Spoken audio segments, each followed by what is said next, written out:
Racing isn't easy, but experiencing it is. iRacing puts you in the driver's seat with the industry's leading sim racing game. Drive on laser scan replicas of the greatest racing circuits from around the world. Go head-to-head against other drivers chosen by skill-based matchmaking to ensure competitive racing at every level. Compete across all your favorite series. In officially licensed cars, engineered to deliver the most accurate driving experience possible.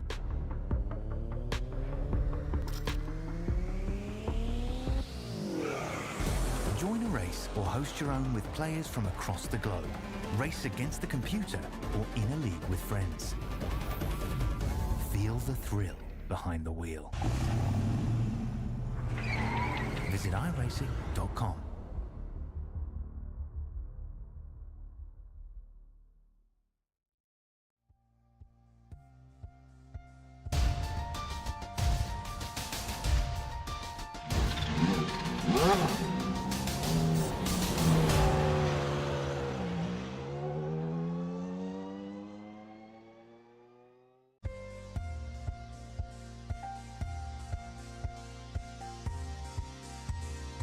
"19 races down and all roads have led us to southern Florida for tonight's grand finale. 3 drivers with a shot of a championship, and intriguingly, 2 minutes left until qualifying and the championship leader has not yet entered the session. But here we are, the championship race is going to go ahead anyway. This is the finale of the Rolling Thunder Racing Series, and you're going to get to see all of the action live here on the Global SimRacing Channel. Tonight's race is being presented by Tailgaters Sports Bar and Grill. Hi everyone, I'm Samuel Ryman, and alongside me in the booth is Robert Covey. Behind the scenes is our director Christian Hill, and he's using cameras provided to us by Dougie Beard. Well, there have been some changes in NASCAR over the past couple of decades, some that fans have liked, some that fans have not liked, and hey, Dylan Jones fans, do not be alarmed, he has jumped into the session with 45 seconds to go, but one of those big changes was that Homestead Miami went from being the season finale to Phoenix International Raceway, but a lot of people still love this racetrack. Let's show you why with our GSRC track guide.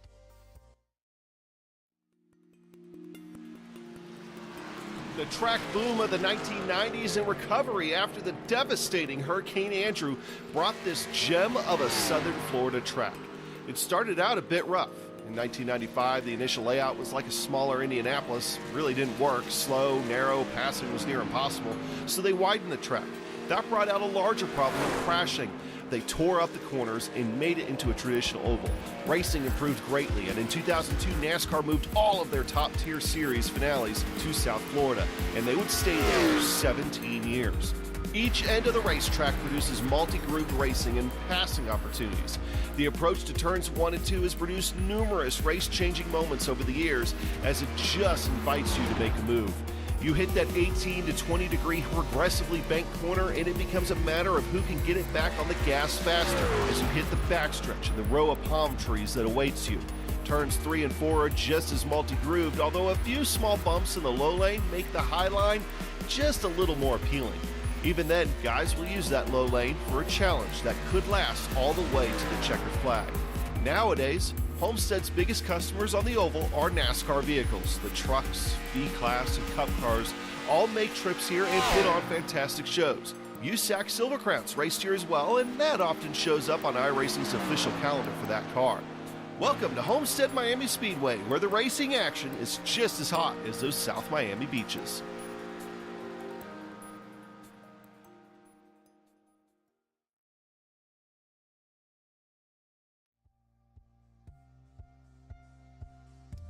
Well, that's what makes Homestead Miami Speedway special. Let's take a closer look here, Robert, at the details of tonight's track. 18-degree turns, 20-degree turns. They're really tight. 1.5 miles, 2.4 kilometers in length in good old Florida. And tonight they are doing it at night underneath the lights. Abrasive track. Look for a lot of tire wear. Yeah, progressive banking here should give us some exciting action, and no chance of rain, which is something I guess we have to report to you now here on iRacing, that they have started rolling out rain into various races across the server. Alright, it's the championship finale. We've been showing you the championship order throughout the course of the season. We haven't always explained exactly how the positions would work, but we are going to go into that in detail here. So, Dylan Jones has entered the session. He left it very late, but he is here.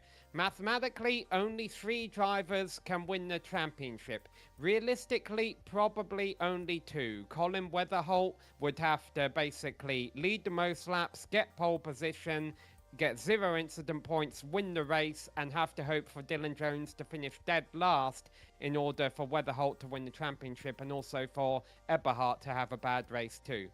Eberhardt, things are a little bit more realistic here. If he finishes up towards the front, which he normally does, then if Dylan Jones has a rough race and finishes even somewhere between 15th and 20th, depending on how the bonus points tally out, Daniel Eberhardt could win this championship. But things are definitely looking in the favour of Dylan Jones. But anything can happen here, Robert.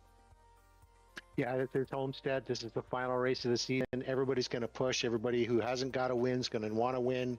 Daniel Eberhardt's going to want that championship. Dylan Jones is going to want that championship. I'm not going to count Colin Weatherholt out. We've seen these drivers been getting really aggressive here as the season goes on and comes close to a close. And we've seen some of these drivers have serious problems. And Weatherholt will not take pole. Weatherholt was sitting on provisional pole. He has just been bumped by Daniel Eberhardt. That is bonus points he will not get, and I think that eliminates Weatherholt realistically, even mathematically, from championship contention. So it is a Jones versus Eberhardt championship fight. With that being said, let's take a look at tonight's race details here. Well, this is it. This is the finale, round 20 of 20, entire season, finishing at Homestead, 122 laps in the NASCAR Gen 4. Fixed setup in these cars, so it's all on the drivers.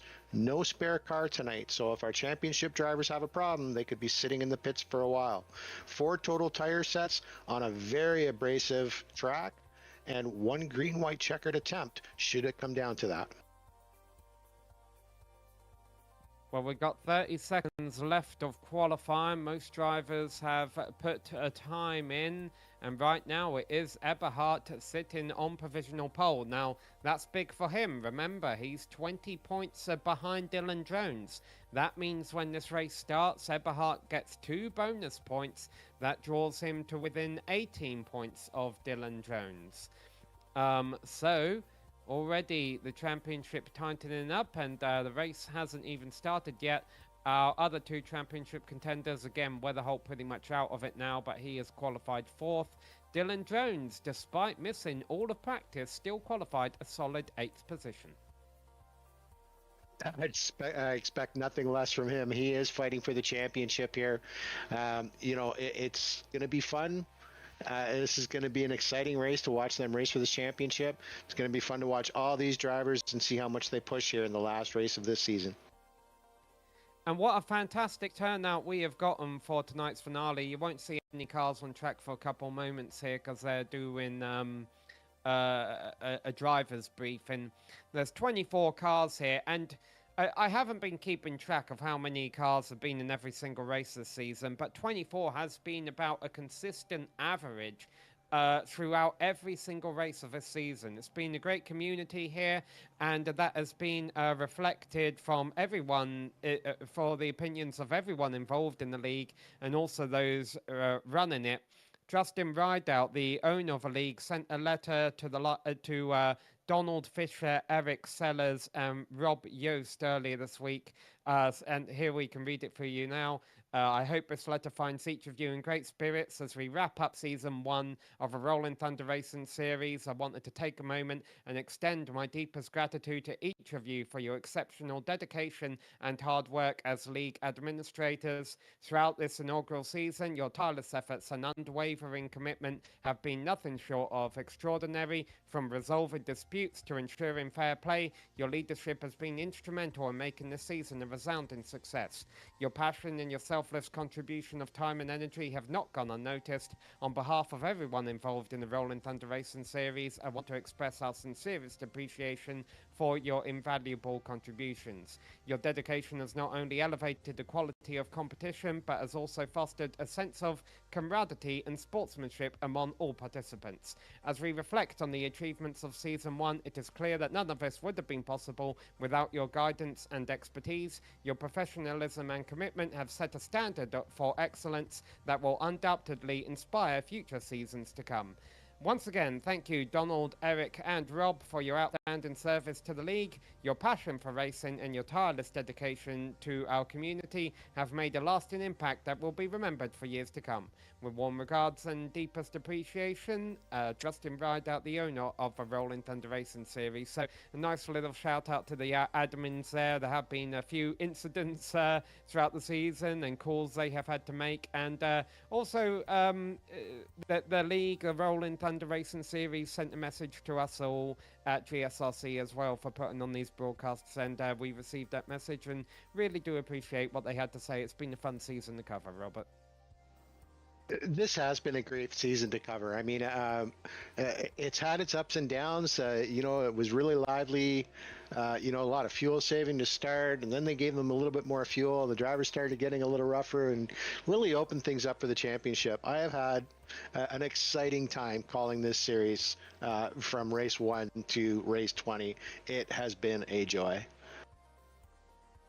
And we would be remiss not to give a shout out to all of the different sponsors that have graced us with their presence throughout the season, helping put on these broadcasts. Tonight's race being presented by Tailgaters Sports Bar and Grill, and they'll be riding on the number 8 car of Justin Rideout tonight, the league organizer. But Justin has a bit of work cut out for him tonight. He's qualified down there in 15th place. This will be a 122 lap race though, so plenty of time to get up there.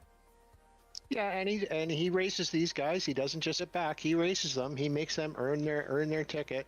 We have, hopefully we can get a look at everybody tonight. We got lots of drivers came in with their cams for this finale. We've got at least 9 drivers that we get to see some onboards, see what they're going through, trying to battle through and around other cars on this track.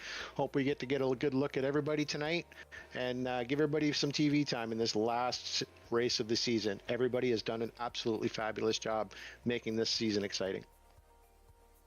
And this is a 5-minute warm-up session that is going on right now, so you might see a few cars slap the wall. They're really just pushing the limits of the vehicles. Matt Molnar, now Scott Crump, setting the fastest time out there, which of course is just kind of, well, I would say it's just for show right now, but I think Scott Crump is trying to make a statement. He's qualified second, so he's letting us know he's one to watch tonight. Yeah, and a lot of drivers may pick up tonight. Again, this is another one of those tracks where it's either a track that eats you up or it's a track that you do really well at. A few guys that are hoping they do really well, Colin Weatherholt, Dylan Jones, Daniel Eberhardt, definitely for the championship.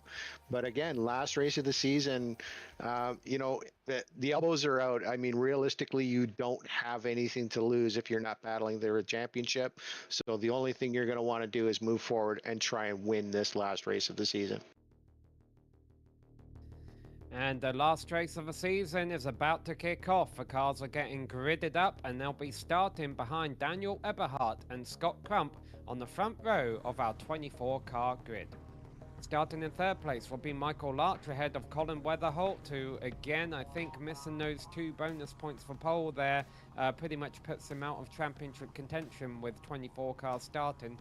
Matthew Robinson will be starting from 5th ahead of Jordan Berube, and then Seth Reed will be starting 7th ahead of championship leader Dylan Jones. Again, if Dylan Jones can just come out of tonight with a solid top 15, that'll be enough to give him the championship victory. Ryan Johnson is in the battle for fourth in the points with Scott Crump. Johnson comes in with a 3-point advantage over Crump, and Jacob Manning rounds out our top 10 on the grid. Yeah, in row 6, we've got Luke Smith alongside Drew Ballestros. 13th is Matt Molnar alongside Lane Doyle. Justin Rideout sits alongside Sean Corcoran in row 8 for 15th and 16th. William Schwindenhammer in 17th with Brenton Barker in 18th. And then Joshua Suss alongside D. Gagliano in row 10. And then our final 4 cars on the grid are Randall Nichols, Jared Mogard, Bo Tiffany, and John Lewis. Finishing 24th with no bonus points pays 13 points for this race. And so Dylan Jones, if he finished dead last with no bonus points, that means Eberhardt would have to go out there and score 33 points. So that would still require him to get a top 5 finish, even if Dylan Jones finishes dead last.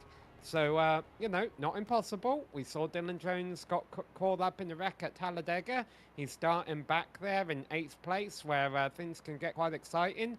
We've had mostly clean and green races throughout the season. I mean, you know, the odd caution or two throughout several races, but we've had a couple caution-free. But alternatively, we've had a couple of races that have started with an incident on the first lap. Let's hope that doesn't happen tonight and we get a clean, good fight for the championship as the finale gets underway here at Homestead Miami Speedway.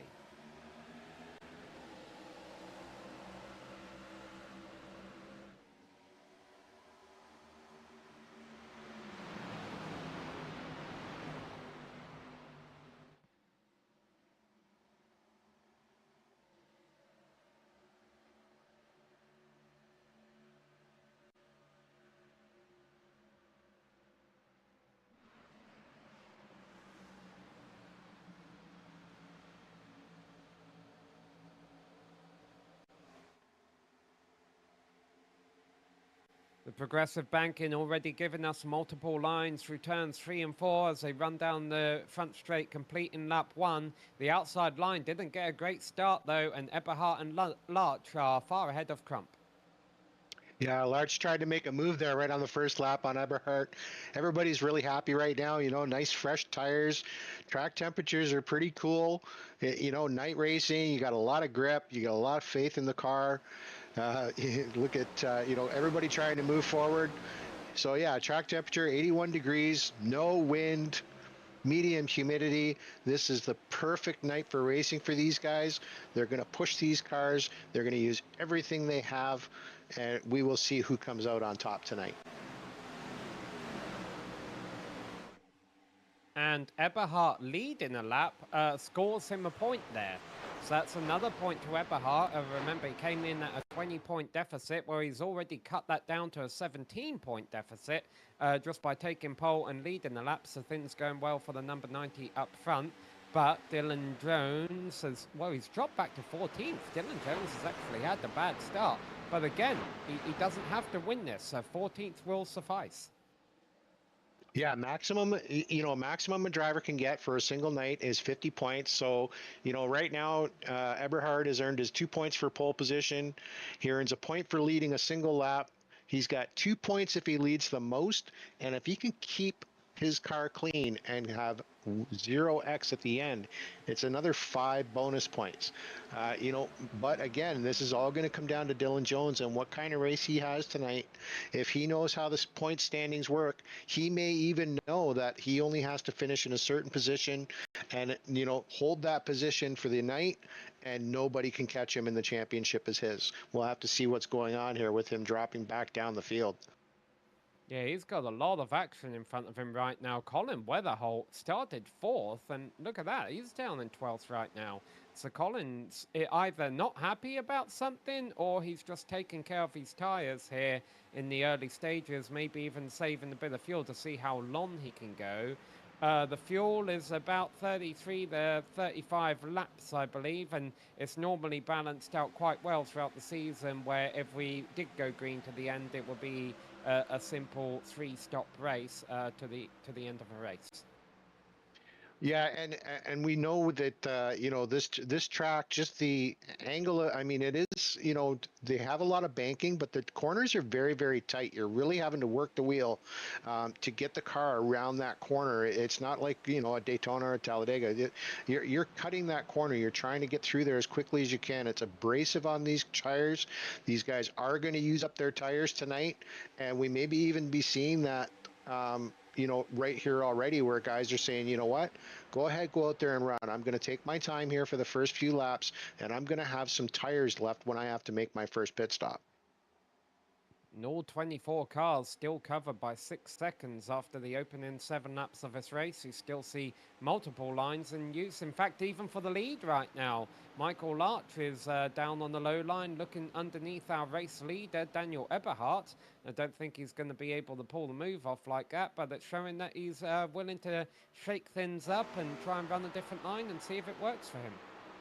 Well, and if you're Daniel Eberhardt, you're kind of worried, because right now he's got two focuses: run the most laps in the lead and keep the car clean. But he's also got to know that these guys are going to not just let him, they realize he's racing for a championship, but they're racing for a win on their calendar. And, if Michael Larch gets tied up with Eberhold here, it could destroy his cause and, take the championship out for him. So the decision here is, do I want the most laps or do I want to let this guy go? And it looks like he might let Larch go here and not put up much of a fight. First incident of a race actually happened down the back straight that lap. Luke Smith got into the wall. Not very hard. It was probably just a paint scraper 0X.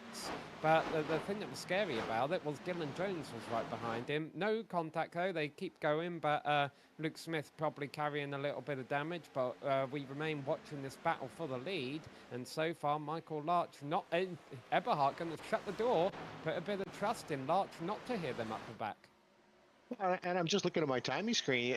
Somebody who's moved up. Matt Molnar, currently in 5th position, started in 13th. He's up 8 positions right now, and he was actually the fastest car in the top 10 last lap. So he's really moving forward here tonight. Yeah, we've had a few comers and goers here early on. Like you said, Jared Mogard, 22nd to 14th, Matt Molnar, 13th to 5th. Drivers who have gone in the wrong direction. The Colin Weatherholt we mentioned has gone from 4th to 15th, but maybe that's strategic. Time will tell. Well, we have seen Colin save fuel before to try and extend. And get himself up near the front there when we come down through the last pit stop cycles. But again, I think as we're only 12 laps in here. The cars are still pretty good on the cars, but you can see all the scrapes, all the black marks on the wall in the corners there, and that is just that's Homestead. You have a lot of banking here, but because the corner is so tight, you see those black lines on the wall. That's from cars hitting the wall. That's from cars riding the wall, because the car is going to slide up the track, even though you have all that banking. And back to Colin Weatherholt here in 16th place, so he continues to drop back. Again, don't know if this is strategic or not. There hasn't really been a racetrack where I could say Weatherholt... Oh, it looked like Corcoran got a bit loose coming off of the corner there. There hasn't really been a racetrack I could say that Weatherholt has struggled throughout the season. But that being said, personally, I've always found Homestead a little tricky. I don't know if this is a track that maybe it's just not his circuit.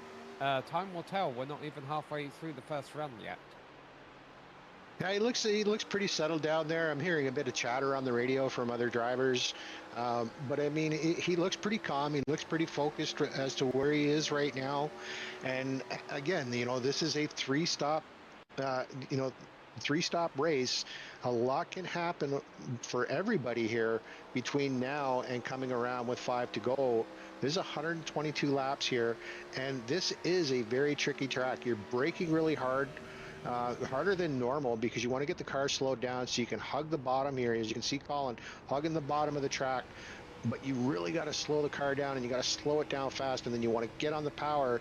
And if somebody's on your outside, you get a little wiggle there, you really can't get down on the power the way you want to, and you see that gap that has now opened up in front of him. Another driver that's surprising to see far back is actually a few positions behind him, and that's Randall Nichols. He had been running in 19th place, but in turns 3 and 4 last lap around, Nichols got up in the wall and scraped it a little bit.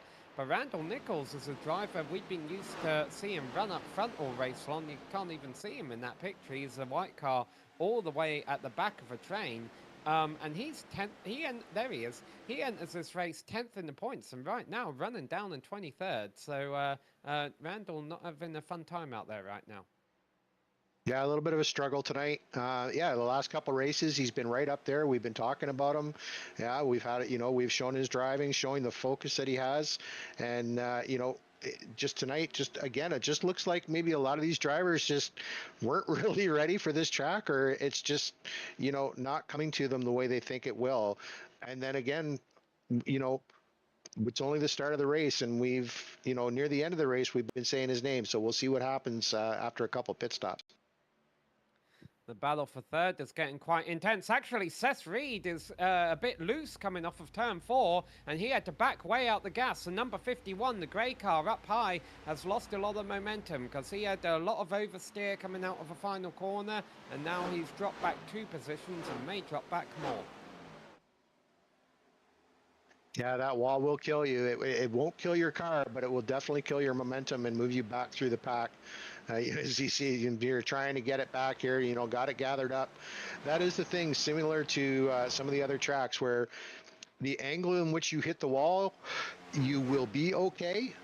But if you hit the wall at the wrong angle, you will not be.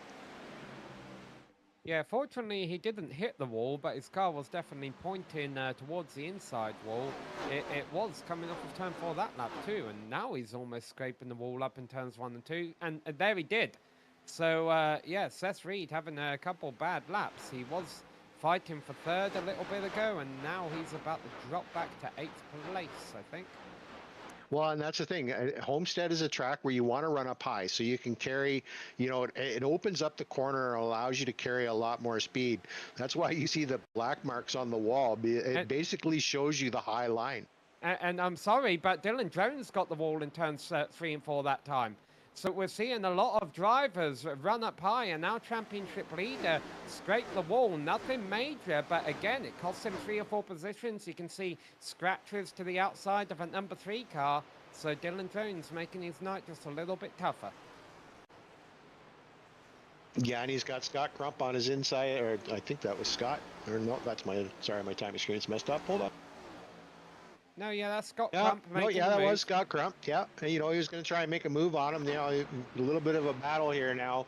Dylan's obviously going to want to gather this up. Scott Crump currently in 12th. Jerry Mogard, down into 13th. So we'll see, how this sorts out. Dylan didn't join until late. Did he get enough practice? Is he maybe just not comfortable with the car here in the first stint? Yeah, it seems a few drivers have not being entirely comfortable with the car in this first stint.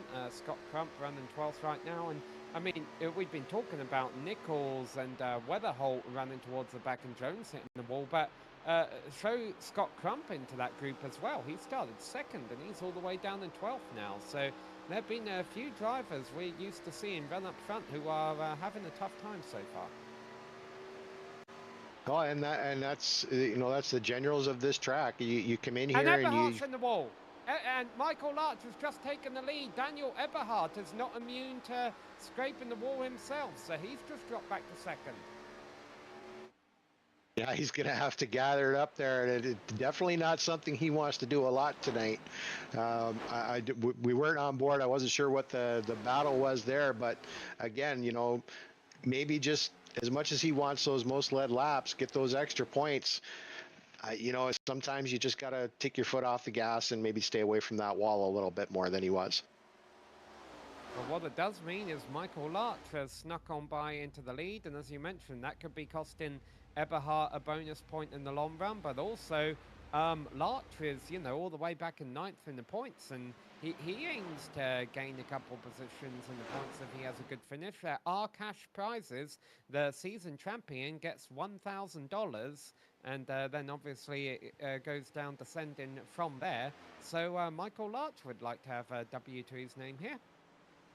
Oh, definitely. And I mean, for anybody, watching the broadcast tonight, do not worry. Once the race is over, we will talk to our podium finishers while we get an update as to who your championship winner is and who comes in second and third in the championships tonight.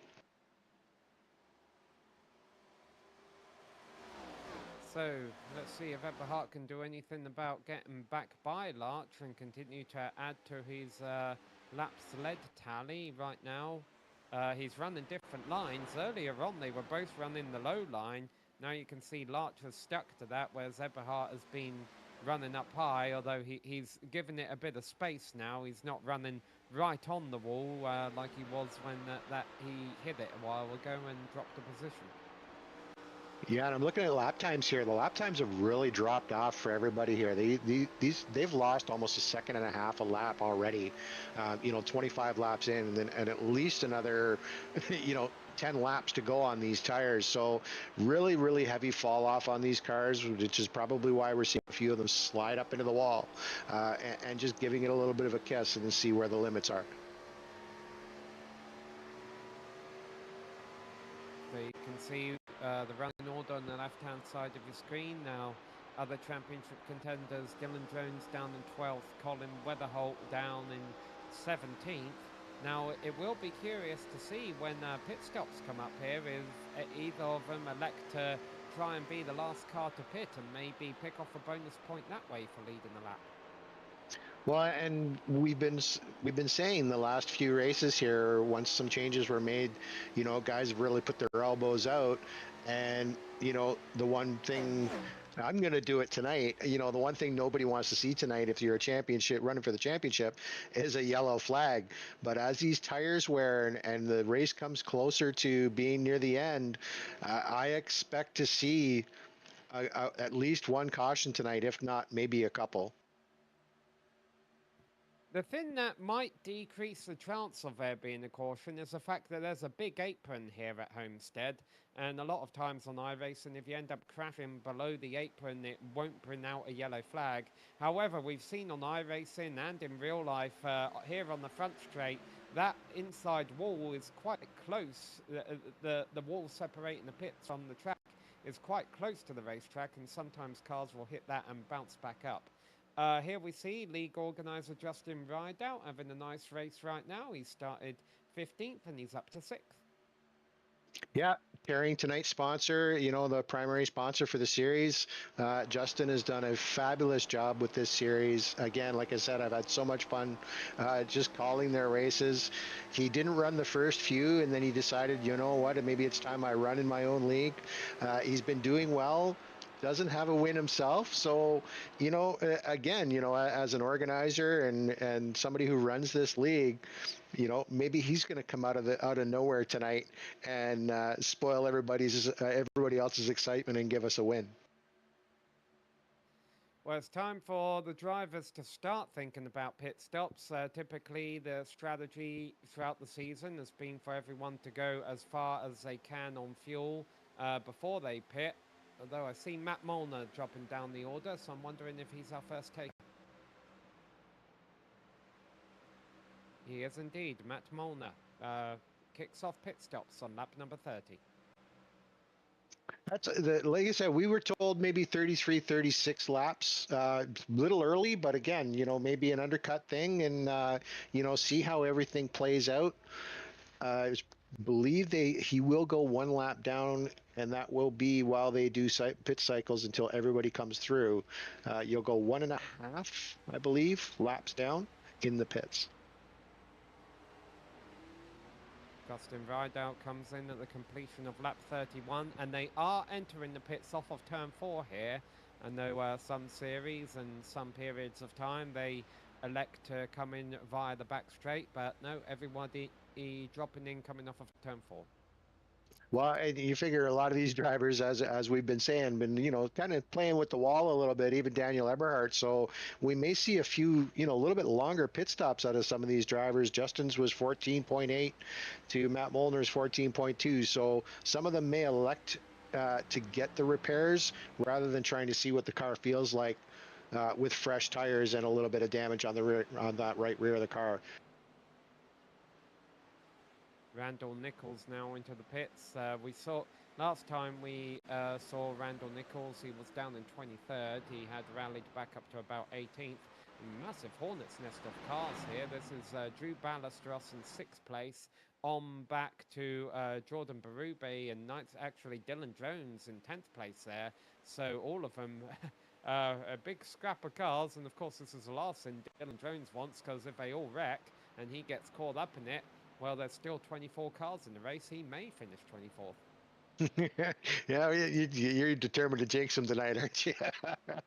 As we see, the Scott Crump and Jordan Berube going out of here. Jordan trying to, try and make a move on Crump, move himself up into 8th place, maybe move himself more than that tonight. Hearing about a few more cars, maybe possibly coming in for pit stops in the next couple laps.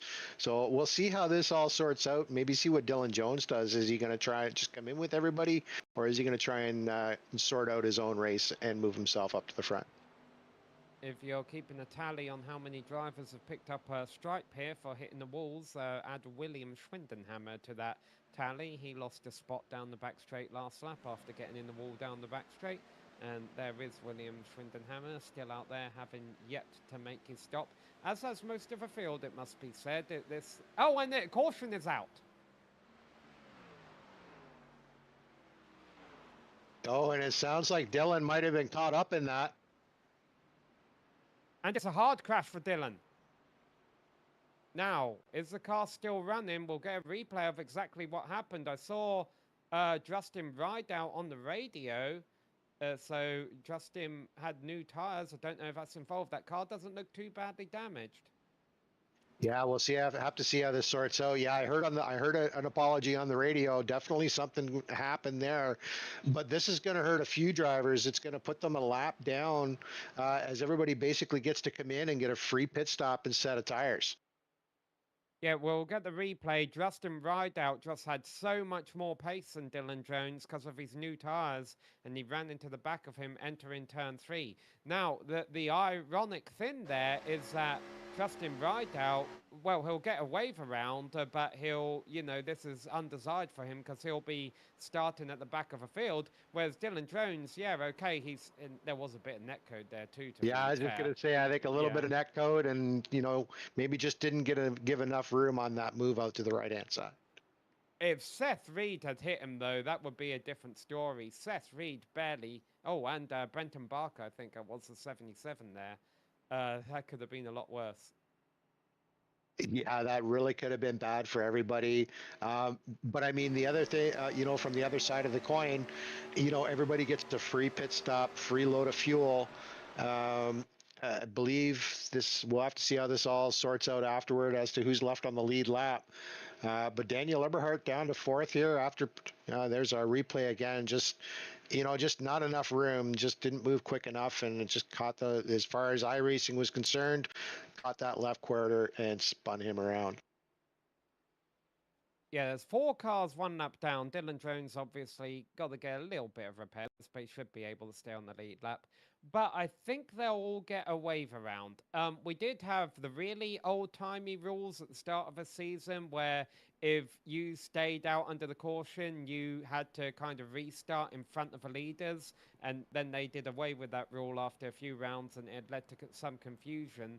So the likes of Justin Rideout, Lane Doyle, Randall Nichols and Dean Gagliano, hopefully they should all get a wave around here, and we'll still have most, if not all, of the field on the lead lap.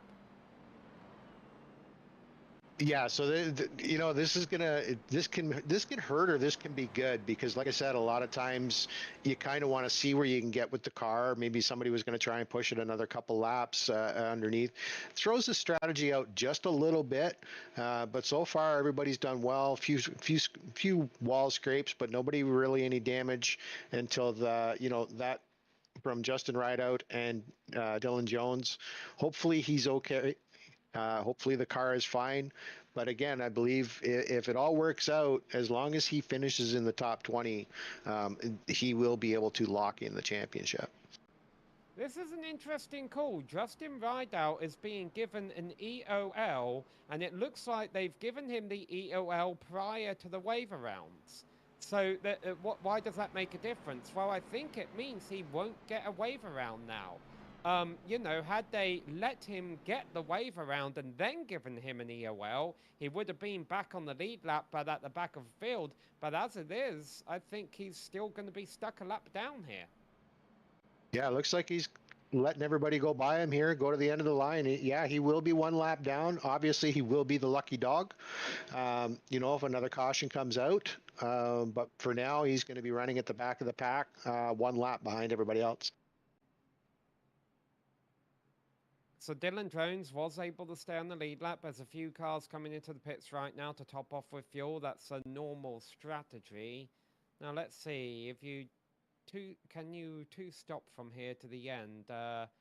Pit stop would probably take place around the lap 75 from here, and then you'd have to make another pit stop around lap 110. So I don't think anyone's going to be able to stretch this on one stop. Yeah, I think that we're definitely going to have one more going through, but just looking at our you know, couple drivers really lucked out with that. Jacob Manning has moved himself up into fourth, Brian Johnson in second, Robinson in third, Ballesteros Crump back up into sixth there in the top 10.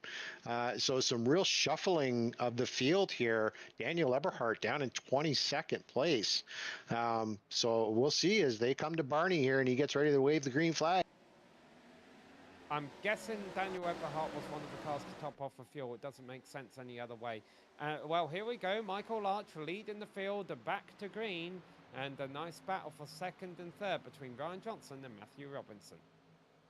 Yeah, and I believe, you know, Jacob Manning, you know, one guy that I'm sure he'd love to see another win underneath his belt, maybe finish off the season on a really, really high note. It would be a really, really high note for him. We've talked to him a few times, and he, you know, he puts a lot of effort into this. He loves running with these guys.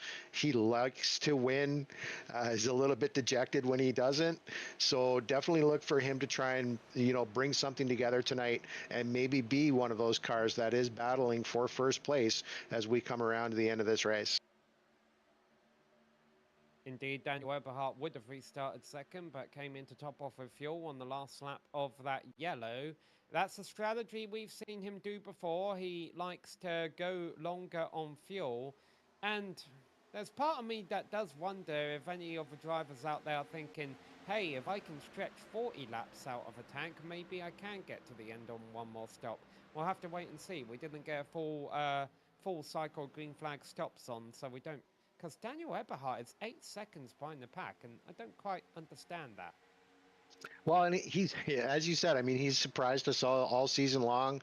And I mean, every driver in this field, there is not a single driver in this field that has not said that he is the man to beat for the season. Dylan Jones has shown that he has the ability to do it, but he still says, you know, Daniel Eberhardt is the driver to beat. He knows how to use up these cars. He knows where to run these cars.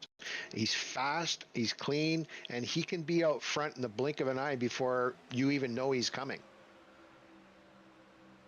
Yeah, Eberhardt had a really long stop under yellow, so that's why he's so far back. And I'm not sure why. I mean, that's really going to put a damper on his chances of winning the championship here, because Michael Larch, you know, was the driver leading laps prior to the first caution of a race, and he's leading laps now, so that's an extra point he might be taken away from Eberhardt. Well, and we did, you know, Eberhardt did smack the wall there. So, I mean, he, you know, 58 seconds compared to everybody else, you know, that was in for, you know, 14 seconds in the box. He was in the box for 34 seconds. And I mean, definitely he's getting some repair to the car. And this is the track where even if you've got, you know, 3 seconds of optional, you're going to want to get it fixed because you do not want your car banged up around here. Yeah, you bring up a good point there. Both Dylan Jones and Daniel Eberhardt got into the wall in the early stages. And sometimes, though, if you have a scraper along the wall, that doesn't accumulate any incident points. And remember, that's a 5 bonus points if you keep the car clean throughout the race. And unfortunately, we have no way to tell if Dylan Jones or Daniel Eberhardt has received incident points for when they got up into the wall earlier. Yeah, that's the one thing that my timing screen does not update. It'll tell me if I'm racing, if I'm in the race, it'll tell me what my incident is, but it doesn't share. And I mean, that's an iRacing thing, obviously, because there are races where, you'll look at and see, hoping somebody's going to get a black flag. But yeah, obviously the moment you touch that wall, that point is now off of the table, because again, that's 5 points. If you get a 0x, so that's 5 points lost by Daniel Eberhardt by tapping the wall. Dylan Jones has obviously lost that ability, and I believe Colin Weatherholt has touched the wall as well. So, that's 5 points off the table for all three of our championship running drivers. New leader up front, Matthew Robinson, a couple laps ago got by Michael Larch using the high line. He was able to run him down and pull off a pass. It took him a couple of turns, but, it wasn't too much of a fight. But now Matthew Robinson in the number 34 car is leading the field around. We've been keeping an eye on this battle around 5th, 6th or 7th because it's been quite frantic, but we see Scott Crump running better now. He was back in around 12th place earlier on. Drew Ballesteros and Luke Smith there, who have had strong runs throughout the season. But up front, Matthew Robinson leading Michael Larch, Jacob Manning, Ryan Johnson, and then Scott Crump here in P5. Yeah, these guys have been battling pretty good here. They're running really, really close, and just kind of sizing each other up and see what everybody's got. Nobody's really making any aggressive move right now, but I expect that to maybe change a little bit as some more drivers are going to come up and join this pack and try and make moves of their own. By the way, you see Brenton Barker also running a lap down there.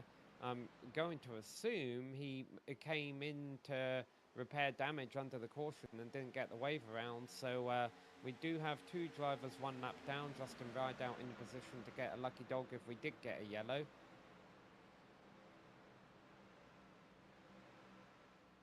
Yeah, as we look here, we can see we're focused on Drew Ballesteros here. We're going to move to Luke Smith here. Right in the middle of this battle, Colin Weatherholt coming up on his outside, and like I said, it is the preferred line. You can carry a lot more momentum through here. Is Luke Smith running really good? He's run really good the last couple of weeks.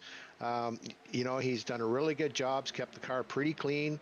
Running up front, making these guys work for what they want. And he's making Colin Weatherholt work on that high line.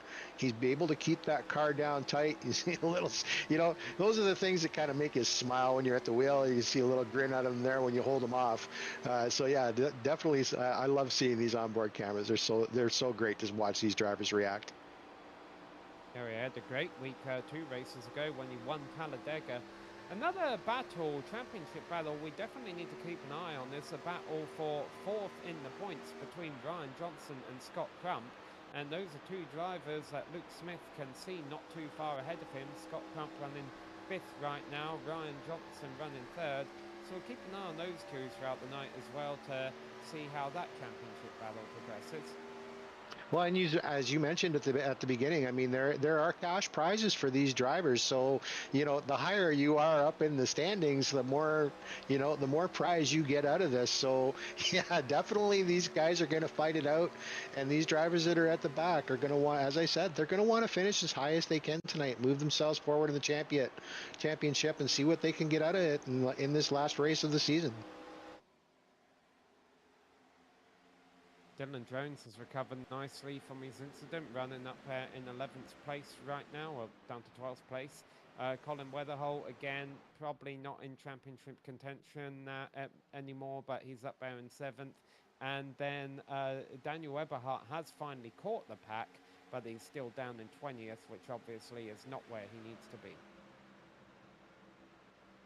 No, he really needs to move that car forward, and I'm sure he's He's got a little bit extra fuel. He's shown he knows how to run these tires a little bit further than everybody else for a little bit longer. So as I said, it may take him a little while, maybe to wait for everybody else to fall, a little wiggle there, wait for everybody else to start falling off, and then bring his car forward if he can keep that outside line and keep some tires underneath him for this stint. And let's not forget that the first round of pit stops started a few laps before the caution flag flew. So the likes of Matt Molnar, I think, who was the first one that came in, he might be in within the next 10 laps or so, whereas there's some drivers who might be able to take it close to lap 80. And I'm really going to be curious to see if anyone can go beyond the lap 80, because if they can, that might be an opportunity to not have to pit again. Joshua Suss has lost the internet connection, so that doesn't mean he's out of a race. He could always come back, and of course we'll have to pay attention to that because it could make a difference whether, if our championship contenders are caught up in the crash, whether they finish 24th or 23rd. Yeah, he has been having some issues for the last half of the season here. I'm not really sure what's been happening, but he has been having connection issues. He's lost his webcam. He's lost connection to the server a couple times. Not really sure. Maybe something he wants to get fixed before the next season. We focus on Jared Mogert here in 10th place, high up on the wall, running that car around the high line, and really kind of closing the gap here to these guys in front of him. This is really becoming a pretty hefty battle for these guys as somebody scraped the wall there. So Randall Nichols running off the racing line, might have been him. This is a massive pack of cars all coming together and getting very close there. Boy, you could throw a blanket over all of these cars as we hit the halfway point, and that's what it feels like when you get up in the wall. Fortunately, he got out of it quickly. That's the key. If you're going to hit the wall, you just need to get out of it as fast as you can. Well, and because the corners are so tight here, you saw how quickly he gathered it up and got right back up on the back bumper to just continue. He didn't lose a lot of momentum there. He's gonna come right up here on Colin Weatherholt, try and use him as a draft, maybe try and tuck underneath him here. Colin's struggling. Lots going on in front of them, and this is some great racing, but it could end very badly. Yeah, Joshua Suss has rejoined the server, by the way, and he is back up on track. So all 24 cars still in the race, but Suss is pretty much out of contention now, multiple laps down. We still haven't quite hit the halfway point. Matthew Robinson continues to lead around here ahead of Michael Larch. And as a matter of fact, I think you have to go back to Jason Manning there in fourth place Jacob Manning rather, in fourth place before you get to a driver who's won a race this season. Yeah, really interesting the way the field's sorting itself out tonight. It's really something, and we've seen this all season. Certain tracks are better for certain drivers. They just seem to excel at certain tracks, and you give them the opportunity, and they will take it. And there we get our first good look at Matthew Robinson since he got by Michael Larcher for the lead. They're running just 1-2 right now, uncontested. A couple of tenths separating them and a big gap before they get back to Ryan Johnson there. And these were two drivers who got to pit under the caution, so they're going to be able to go to about lap 75 or so before pitting again. Well, and because that pit stop came out on a caution too, don't forget we had a couple laps under caution after they've been fueled up, and we didn't really get to see if anybody could push it out, because I believe it came out on like lap 36, or 34, which we were expecting them to start.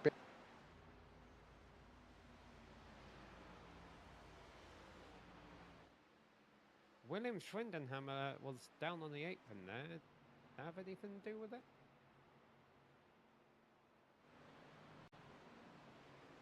Not sure. I'm just trying to see what happened here and see if I can catch it in my system.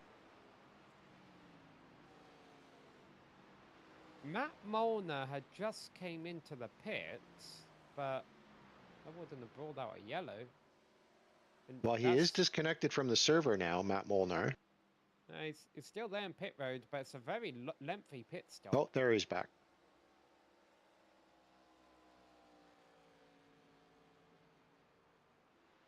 Yeah, I'm not sure what happened.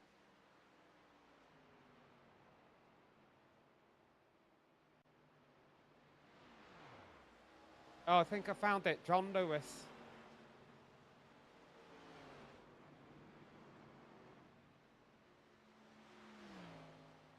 John Lewis got loose coming off of turn 4, and Justin Rideout got collected as an innocent victim.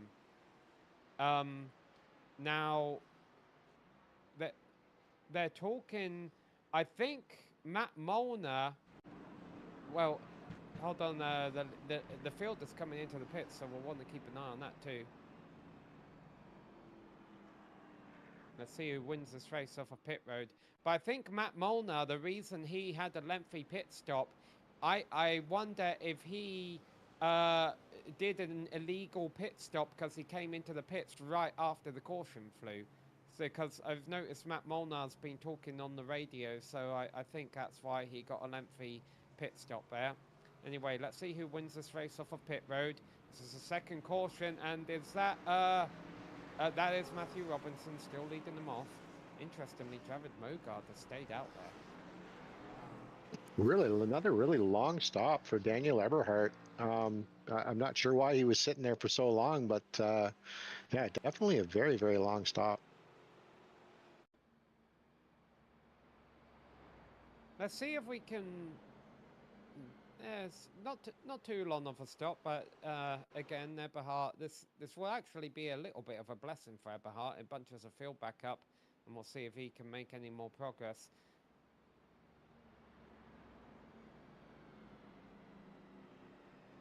See if we can get a replay of what happened, and obviously this means that it's a one-stop race now, as Jared Mogard I think is down pit road. It's a one-stop race for everyone now around lap 100 will get them to the end. So we're going to try and pick up a replay here that brought out this second caution of a race with John Lewis, and there it is, John Lewis and Justin Rideout. You can see them parked up after the incident there. But it will be interesting to get a long camera, because when this incident happened was also the exact time that Matt Molnar was coming into the pits. So there's the incident. Lewis gets loose. I don't think a Rideout will get another penalty for that. The car in front of him was out of control. But right at the same time that was happening, Molnar was coming into the pits. Yeah, I heard something about a black flag or something for coming into closed pits. We'll have to see how this sorts out. I haven't heard any more chatter. Yeah, you can see just nowhere Justin could go, nothing he could really do. We'll have to see whether or not he gets an EOL. But they have pretty much. Even if it's a mistake like that, that driver has usually been getting the EOL this season. Yeah, I don't know if Molnar has any black flags they need to clear, but he is the next car behind the pace car, so hopefully he should get a wave around here.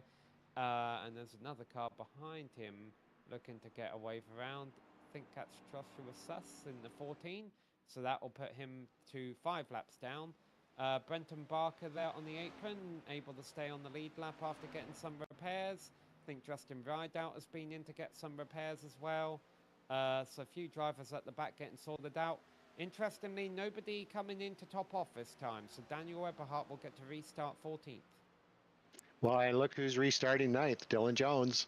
So Daniel Eberhardt's going to have some work for him. Dylan, we did see him fall back, but hopefully he's got himself underneath the car, and we may see him move forward here as we get ready to believe one more before they go to green. Yeah, coming to green this time by. Pace car lights are off. The field is double file. It has been announced that the 37 of John Lewis will be given the EOL for bringing out that yellow. So he's been deemed at fault there. So we're beyond halfway.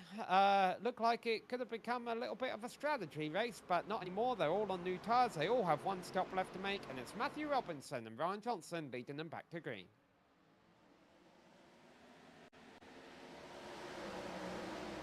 On a good start by everybody, and that's the thing too. Now they've. How do you split up your fuel? Now, how do you split up that last stop? When do you take that last set of tires? Do you try and get out there and burn them up, or do you try and save some? Because now they only read what's my math, 25 laps before they have to pit. Yeah, pit window could open as early as lap 85 or so. So yeah, probably only about 20-25 laps for anyone who wants to short pit. Michael Larch working his way back up front. He's showing us this is no fluke that he was leading all those laps early on. He is fast here tonight. Yeah, I definitely got the car underneath him, and he's not afraid to use the, and that's the thing, again, nice fresh tires. That's when you want to move. That's when you want to take positions, because once these tires, we've been told the tire fall off here is really bad. It is really, it's a very abrasive track, really takes, it takes a toll on that right front. So you got to use those tires up. You actually want to use them up in the first 5-6 laps and make as many moves as you can so you can settle in and run the continuation of the stint. Daniel Eberhardt in the middle of the field is going 3 wide with Lane Doyle and Bo Tiffany coming off of turn 2. Daniel Eberhardt, and there's Colin Weatherholt above him, and in front of him, not too Big far, wiggle. is Dylan Jones. And you can almost see all 3 of our championship contenders there, all in the middle of this hornet's nest. Yeah, and Daniel came underneath Colin there. The big wiggle by Colin Weatherholt really took away some momentum. But man, the man on the charge is Eberhardt. He is going after Dylan Jones, and the only car between him right now is Berube. But he's not going to give it up easily. But it doesn't look like he's going to be able to fight too much. Eberhardt's really put the pedal down here. Dylan Jones trying to work his way up by, well, he was underneath Jacob Manning. Oh, we got a slow car on the apron there. The 35 of Bo Tiffany. Yeah, what's happened there? Might have just got loose, was able to catch it, and no caution out, so probably just got a little loose, able to gather it up, and just stayed down at the bottom of the track. He received contact from Lane Doyle. That's what happened. There was a little bit of contact between him and Lane Doyle going into turn 3. So it was a save from Bo Tiffany going through turns 3 and 4. That's dropped him several positions, so. Well, the battle's on now. Daniel Eberhardt behind Dylan Jones. We're gonna see what Dylan's got for him tonight. What kind of run Eberhardt is gonna make on him. And these two have battled before with it not ending well when they were really trying to get their points. And tonight's one of those ones where you don't have friends on the track. You're not gonna have anybody to work with. It's your job to move forward, and you better do it quickly, because here comes Eberhardt. Yeah, and of course, Eberhardt has a bigger incentive to get ahead of Dylan Jones. He knows that the way tonight's race has been going, he probably needs to think about winning this race. Whereas Jones, this might not be how he's thinking, but he could quite easily let Eberhardt by, continue to run in 8th place and win the championship. But I have a feeling he's not going to easily let Eberhardt by. No, and he probably knows that, and that's that little guy on your shoulder going, yeah, you don't really want to let him by. But just the fact that he knows that if he can kind of, hold him up and keep him behind him, even if he does get around him, as long as Dylan Jones can move forward with him, it will be a moot point for Daniel Eberhardt, especially if Dylan can finish up in the top 5. Meanwhile, up front, look at the gap there at the front of the field. Matthew Robinson has completely checked out over everyone else. He's got a whole second over Michael Larch. And, you don't really have to think about saving tyres or fuel right now. Everyone's got one stop to make, and they have a little bit of a window where they can make it in.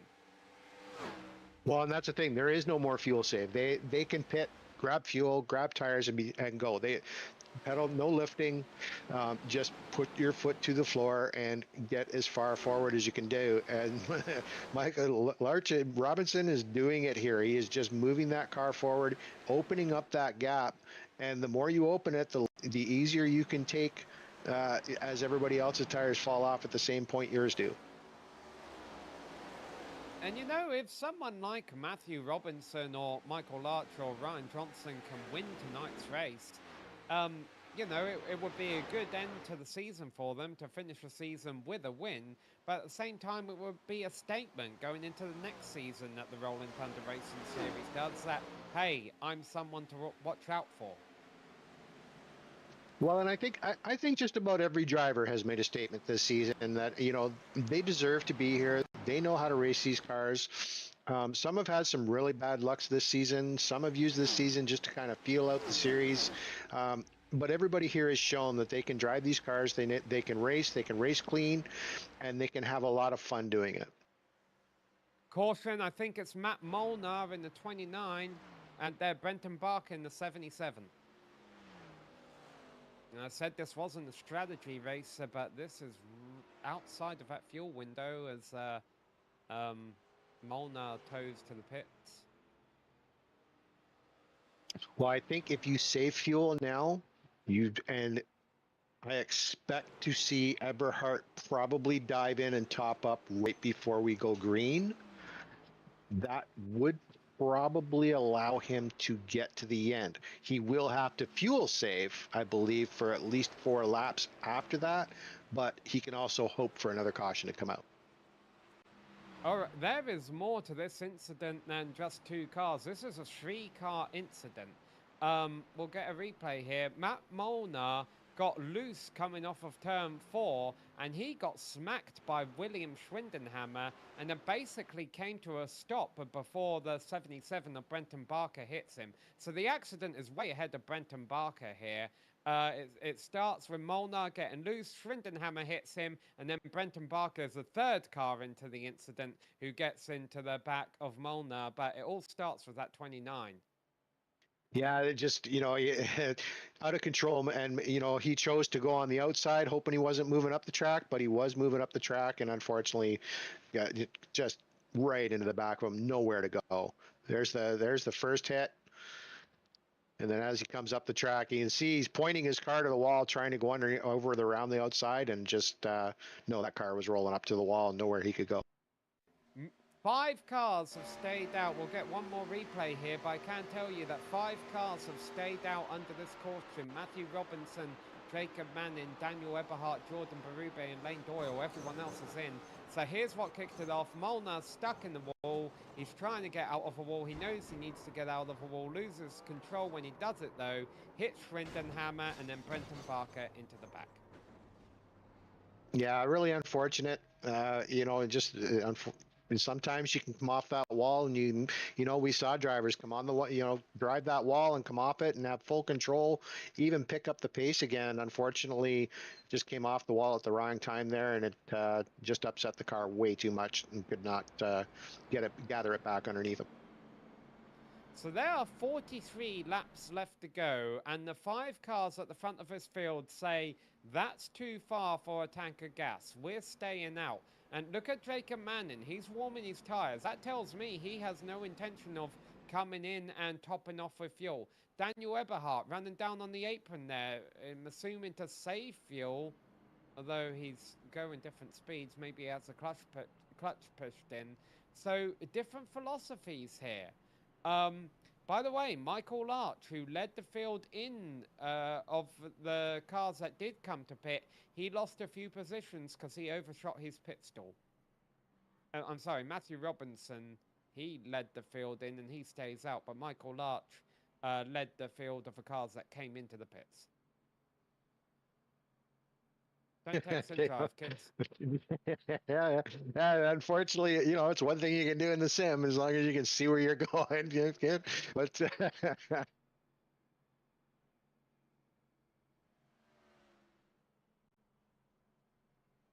we should put something in the GSRC chat. Jordan, stop texting.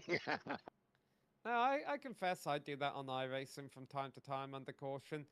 Also, sometimes when you're doing testing at an oval track, single car testing, you gotta have some music or something going on. Joshua Suss being given an EOL penalty, and that must have been for a previous incident because he wasn't the one who checked that one off. Yeah, but look who's up front now. Robinson, Manning, Eberhardt, in third. But like I said, will he jump back into the pits here? Dylan Jones in seventh. But even as I said, I believe I'd have to double check my math, but I believe even if Daniel Eberhardt wins this race, Dylan Jones only has to finish in the top 10. Yeah, I think even the top 15 could work out for him depending on bonus points. Some drivers have elected to come in and top off with fuel. Seth Reed, Bo Tiffany, and a couple of drivers at the very, very back. Now, the 5 drivers that have stayed out here, Matthew Robinson, Jacob Manning, Jordan Berube, Daniel Eberhardt, and Lane Doyle, they don't have old tyres. They're halfway through a fuel run. So in theory, they could still go to about lap 100 or so. The problem is everyone behind them has brand new tyres and they're going to get eaten alive. Those top 5 are going to drop back through the field, but they're still going to have a new set of tyres waiting for them in the pits. And the tires are key as the pace truck gets off here, and we're going to get back underway. Barney got that flag ready to go. There we go, Matthew Robinson leading them away. So those top 5 will be able to control the field for a little bit, but then I think they're just going to get eaten up in a few laps here. Yeah, and there was some mention about wheel spin, but I didn't see on restarts there, but I didn't see any wheel spin out of those top 4 drivers. Jacob Manning, we know he can drive. Daniel Eberhardt is going to try and make the move here. Gets underneath Manning, see if he can hold it down there, but Manning's not going to give it up, and we know he can fight.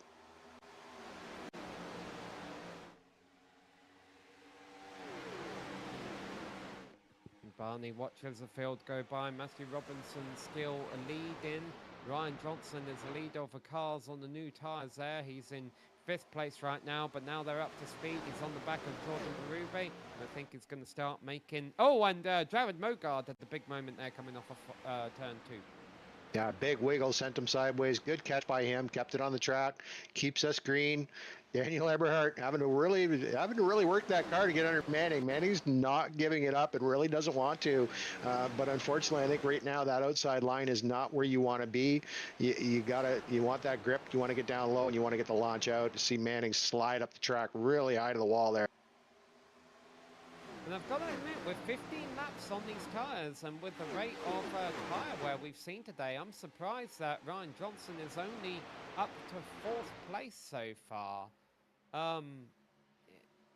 Yeah, no, they're all still running good times out there. I guess maybe the track has rubbered up a little bit more, and even these drivers with 10 green flags laps on their tyres are running just as quick as the drivers with new tyres.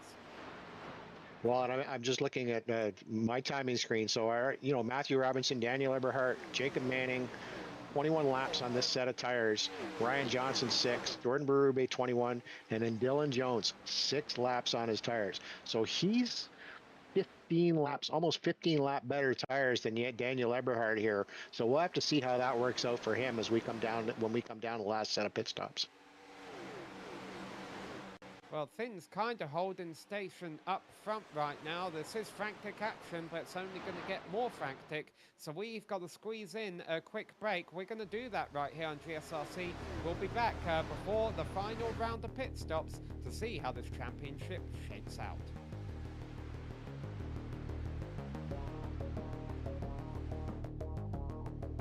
We're clear.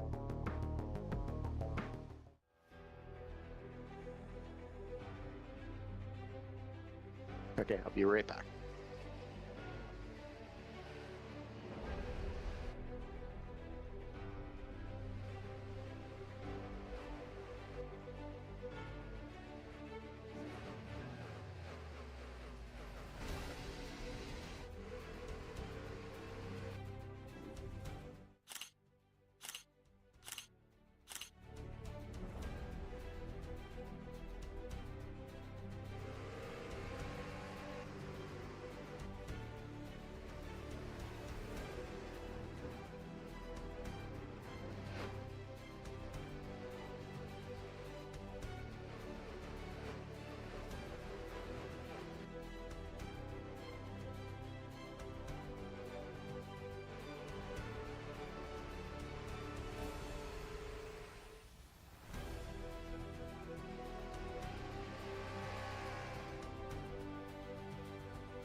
Racing isn't easy, but experiencing it is.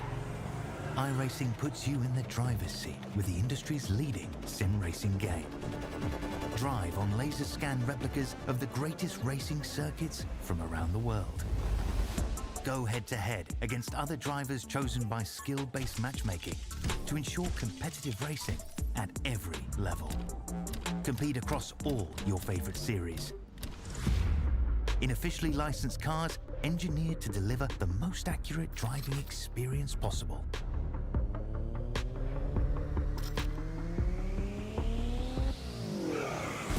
Join a race or host your own with players from across the globe. Race against the computer or in a league with friends. Feel the thrill behind the wheel. Visit iRacing.com.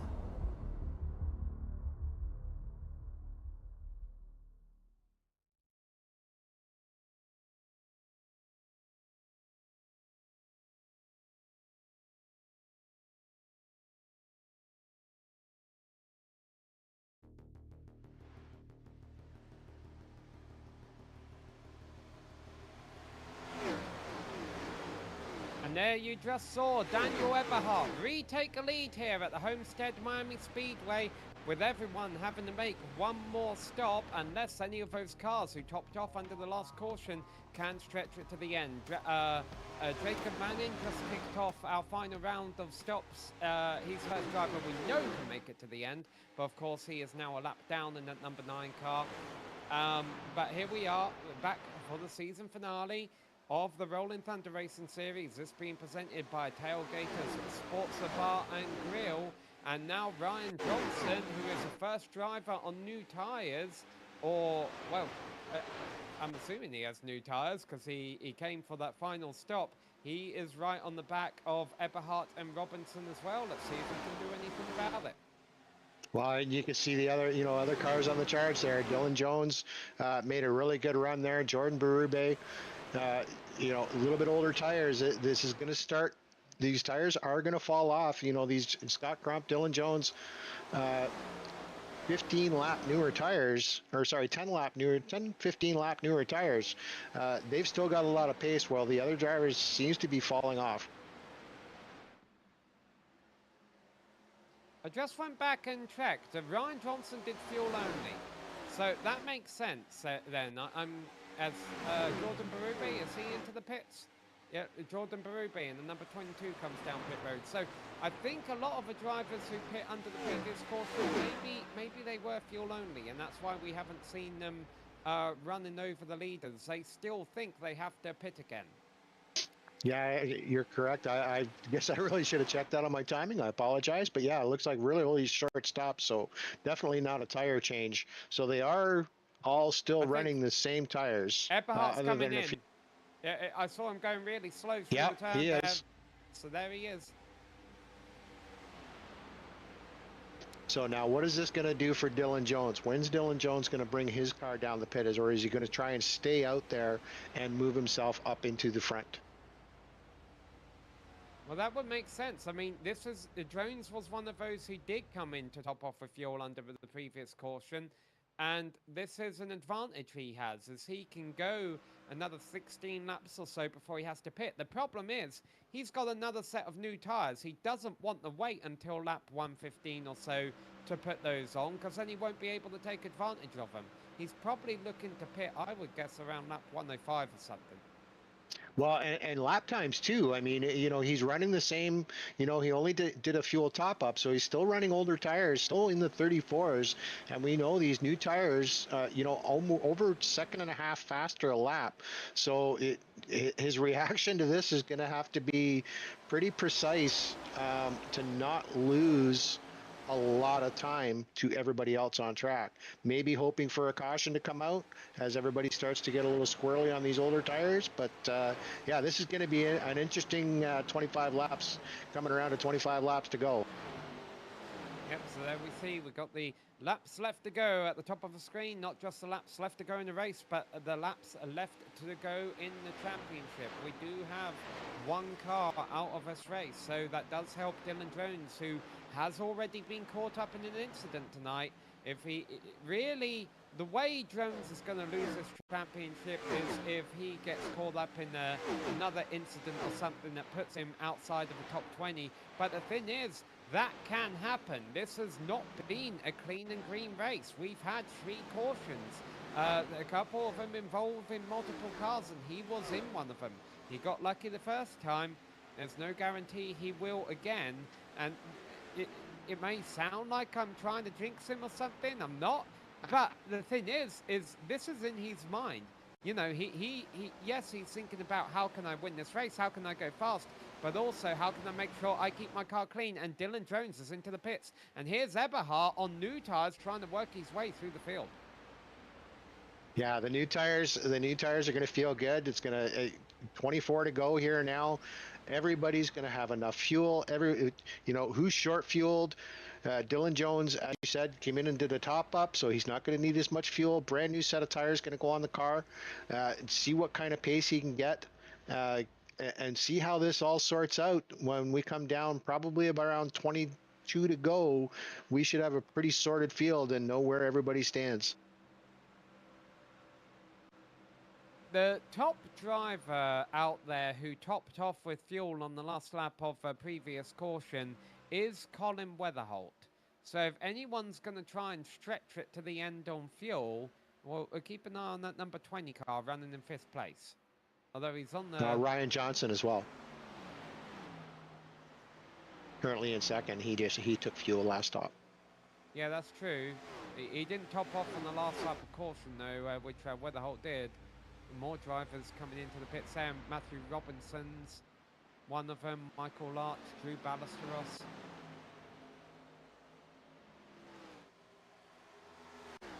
So this is the window as we ride on board here with Ryan Johnson. This is the window right now. You're going to come in or you're going to lose way too much pace right now. Ryan Johnson currently running in 2nd. Has enough fuel, but he's going to have to do one more stop. Can he have the pace as he dives it into the pits here?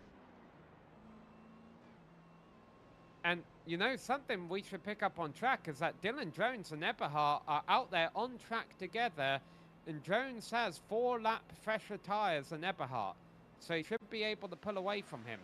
There's Jones in front of Eberhard. Jones has the tyre advantage.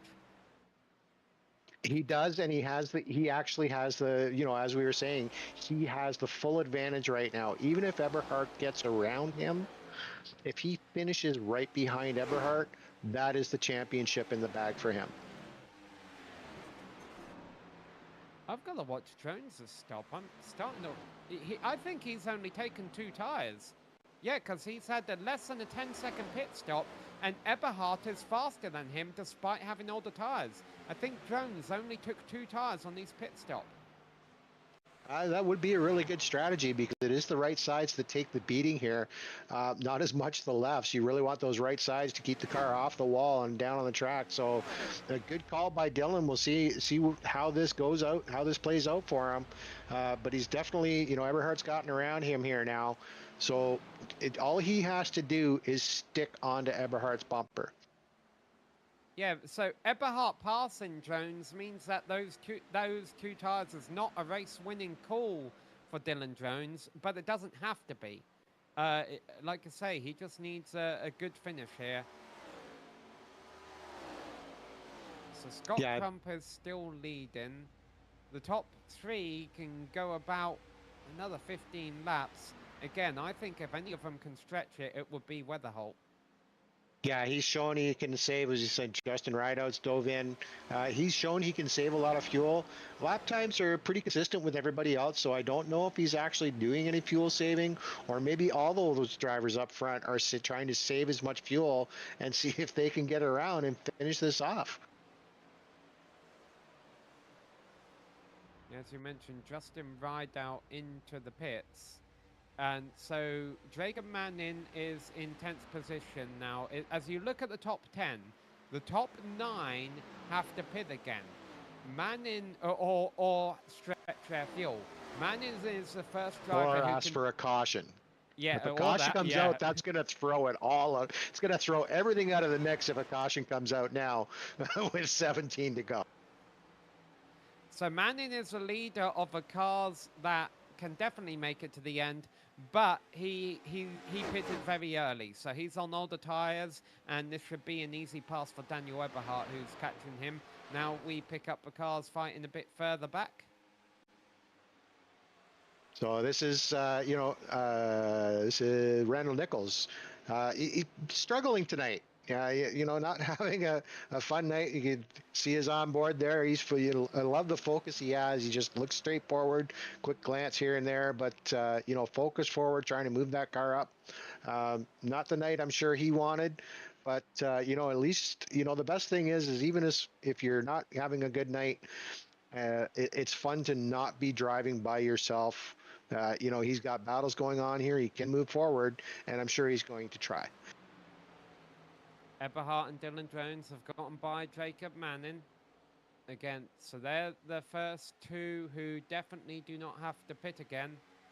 And I think the top 9 are still out there on track. No, Bo Tiffany might be in the pits. Yeah, it looks like Bo Tiffany has come into the pits here. It's going to be interesting to see if these drivers can stretch this out.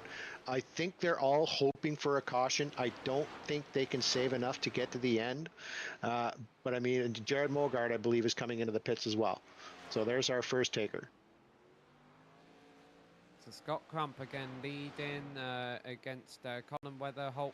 And here's the thing, if you know you can't make it to the end, I agree with coming into pit. Well, I mean, if you stay out, you do have the advantage of hoping for a late pace car period, a late caution.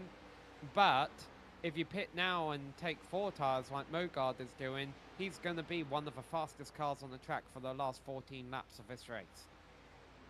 And the championship battle, you can see here, Eberhardt, Dylan Jones, not fighting, not really trying to get past Eberhardt here. All he wants to do is stay glued to his bumper.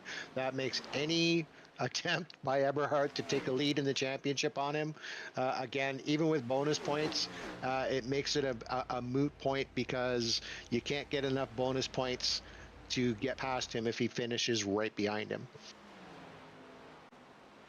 Crump is going really slow, leading this race. I think Crump is trying to save enough fuel to make it to the end. Well, we were given 36 laps. Usually that's pretty conservative, so we're thinking 37, 38 if you conserve fuel.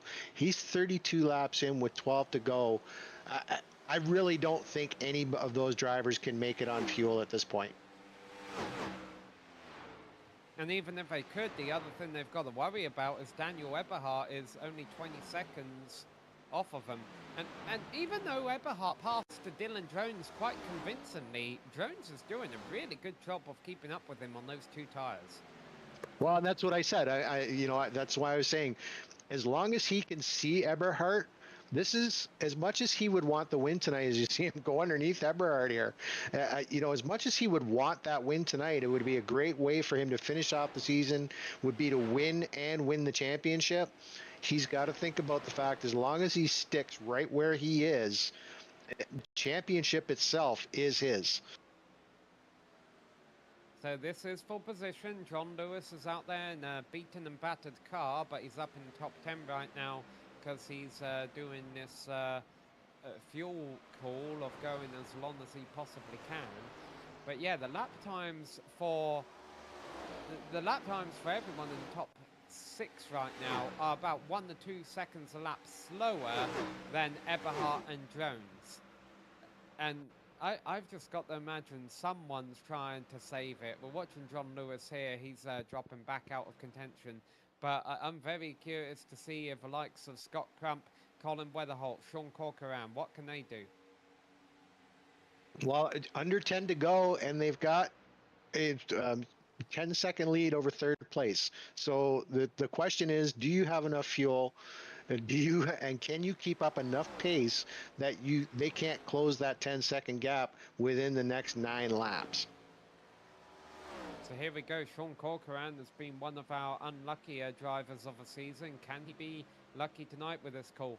Dean Gagliano is going so slow through turns 1 and 2.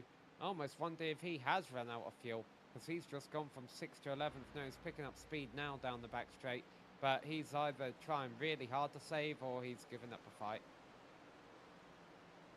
Yeah, I think he might have just pushed it a little bit too hard, and maybe he's out. Maybe he's actually almost out of fuel, and running down on the line. Because that's the thing too. If you're up on the banking, you're tilting the car, and the fuel is not getting to the pump.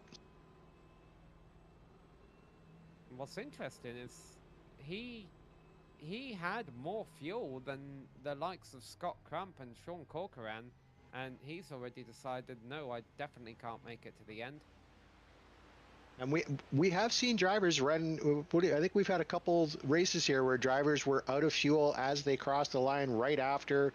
I think we've had a couple drivers run out on the last lap. So yeah, this one's really going to come down to the wire here for who's going to take the podiums tonight and who's going to take the championship tonight. And while we've been watching these drivers still out there, look at what's happened further back. Ryan Johnson has gone by Daniel Eberhardt. And Ryan Johnson is a drive on newer tyres. So he is now the 38 car in front of us, and Matthew Robinson might be looking to pass Eberhardt too. Ryan Johnson is the driver that the top 5 need to keep an eye on. Yeah, Ryan Johnson. Go ahead, Sam. Yeah, Luke Smith is a teammate, so he's not going to fight him here.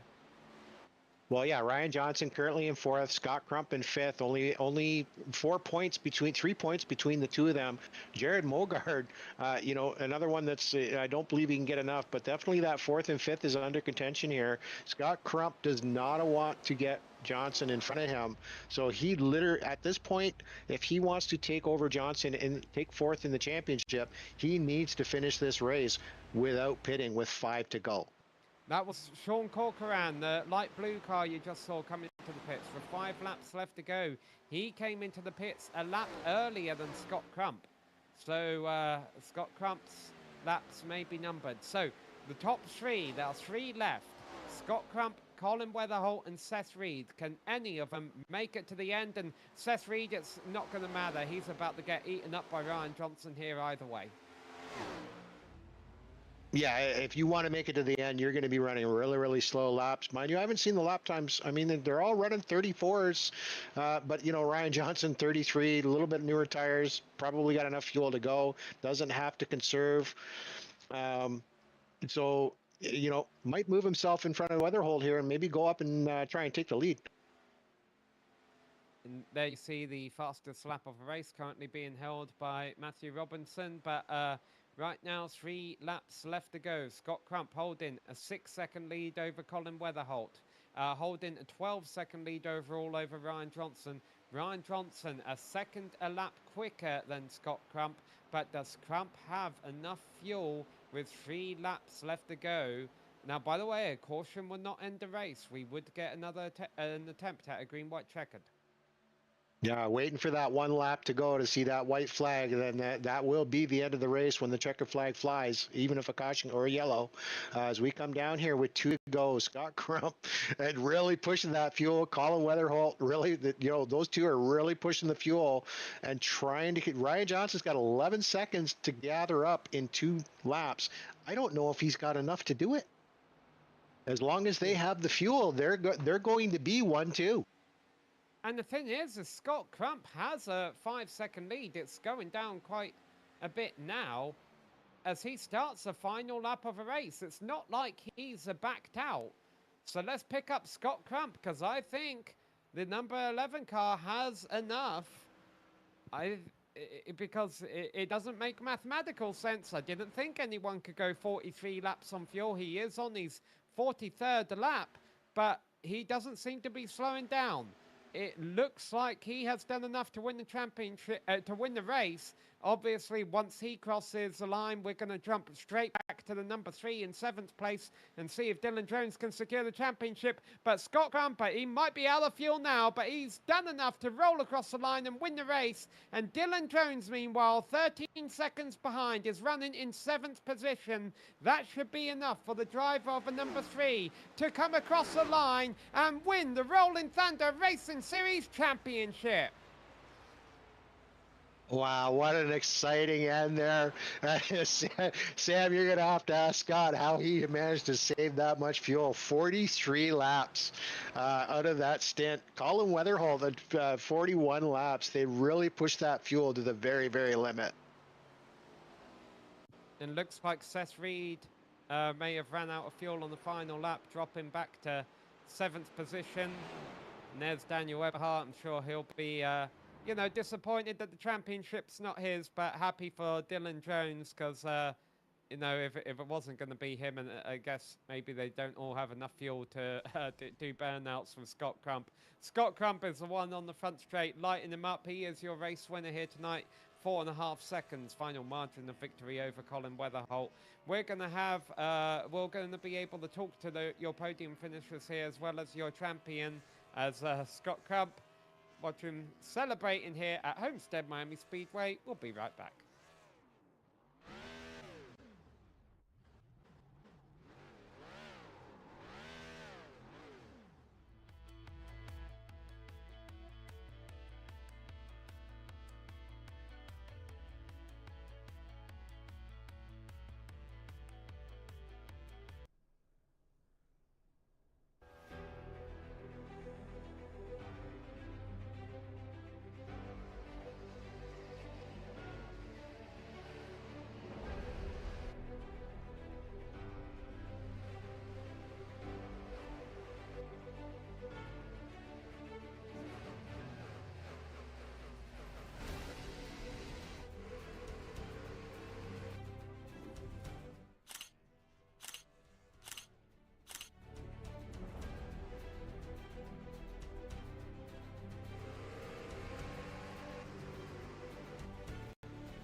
Racing isn't easy, but experiencing it is.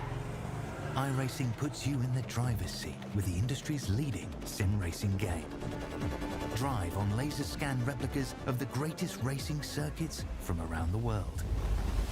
Go head-to-head against other drivers chosen by skill-based matchmaking to ensure competitive racing at every level. Compete across all your favorite series in officially licensed cars engineered to deliver the most accurate driving experience possible.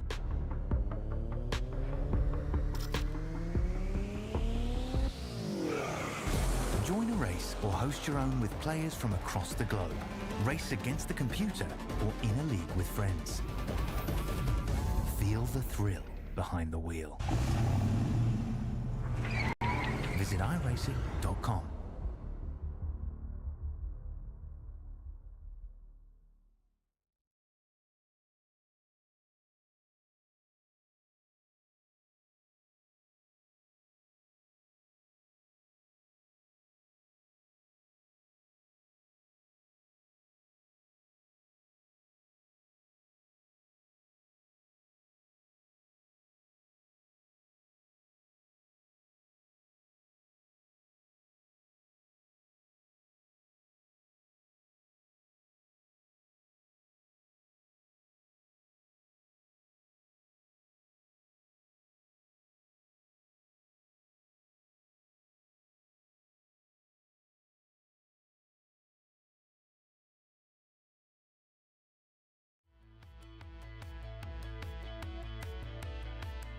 Hello and welcome back to Homestead Miami Speedway, where we just witnessed the season finale of a Rolling Thunder Racing series here on the Global SimRacing Channel, and tonight's race was presented. So tonight's race was presented by Tailgater Sports Bar and Grill, and there is your race winner, Scott Crump. And what's significant about that is that should jump him to 4th place ahead of Ryan Johnson in the championship. We believe the top 3 in the championship are the same way they entered, with Dylan Jones ahead of Daniel Eberhardt and Colin Weatherholt. We're waiting for confirmation on that though, because Weatherholt did finish ahead of Eberhardt. And so just trying to wait for confirmation whether he did enough to get second. He did come in 15 points back though, so that would have been a difficult ask, but we'll get confirmation hopefully here in just a few moments. Let's run down our full finishing order. We know that for sure because it was Scott Crump who was your winner here tonight at Homestead Miami Speedway by 4.5 seconds over Colin Weatherholt, and then Ryan Johnson in 3rd. Matthew Robinson finishes in 4th place, and we can confirm now Daniel Eberhardt is indeed 2nd in the championship. He finished 5th place tonight. Colin Weatherholt 3rd in the championship. Dylan Jones, your champion, finishes in 6th position with Seth Reed, I think, running out of fuel maybe there on the final lap in 7th, and Jordan Berube down in 8th. Michael Larcher, he had some moments of brilliance tonight, but didn't quite work out for him. He finishes in 9th place ahead of Drew Ballesteros. And finishing their season 11th place, Lane Doyle. 12th, Justin Rideout, his own series, did a pretty good job tonight, had some issues. Randall Nichols, another rough night for him as well, finished in 13th, had a good run to the season. Jacob Manning in 14th, another good driver all season long. Actually, everybody has been absolutely phenomenal all season long. Luke Smith in 15th, Jared Mogard in 16th, and Bo Tiffany in 17th, our last car on the lead lap. We have Sean Corcoran in 18th and John Lewis in 19th, 1 lap down. And then Dean Gagliano starts our cars in 20th, more than 1 lap down. Yeah, so a few drivers falling by the wayside tonight here in 21st, 22nd, 23rd, and 24th are Joshua Suss, Brenton Barker, William Schwindenhammer, and Matt Molnar. Well, we've got a couple of extra interviews tonight, so we're going to do them in a little bit of a different order. We're going to start with our 3rd place finisher, Ryan Johnson, who finished just 9 seconds back there. And Ryan, it's unfortunate you weren't able to pick up a W this season, and I think Scott Crump may have pipped you to 4th in the points there, but I mean, man, just those 2 cars in front of you had a bit of extra fuel. Yeah, I think they need to be checked for larger fuel lines or something. Yeah, no, we were surprised too, but I mean, on paper, I understand how this might be a bit bittersweet for you. You've had a solid season, but just weren't able to bring a W home. Yeah, it's not like I didn't have chances. I screwed it up a couple times. I mean, there's really no one to blame but myself. And I mean, it's not like it was a bad season by any means.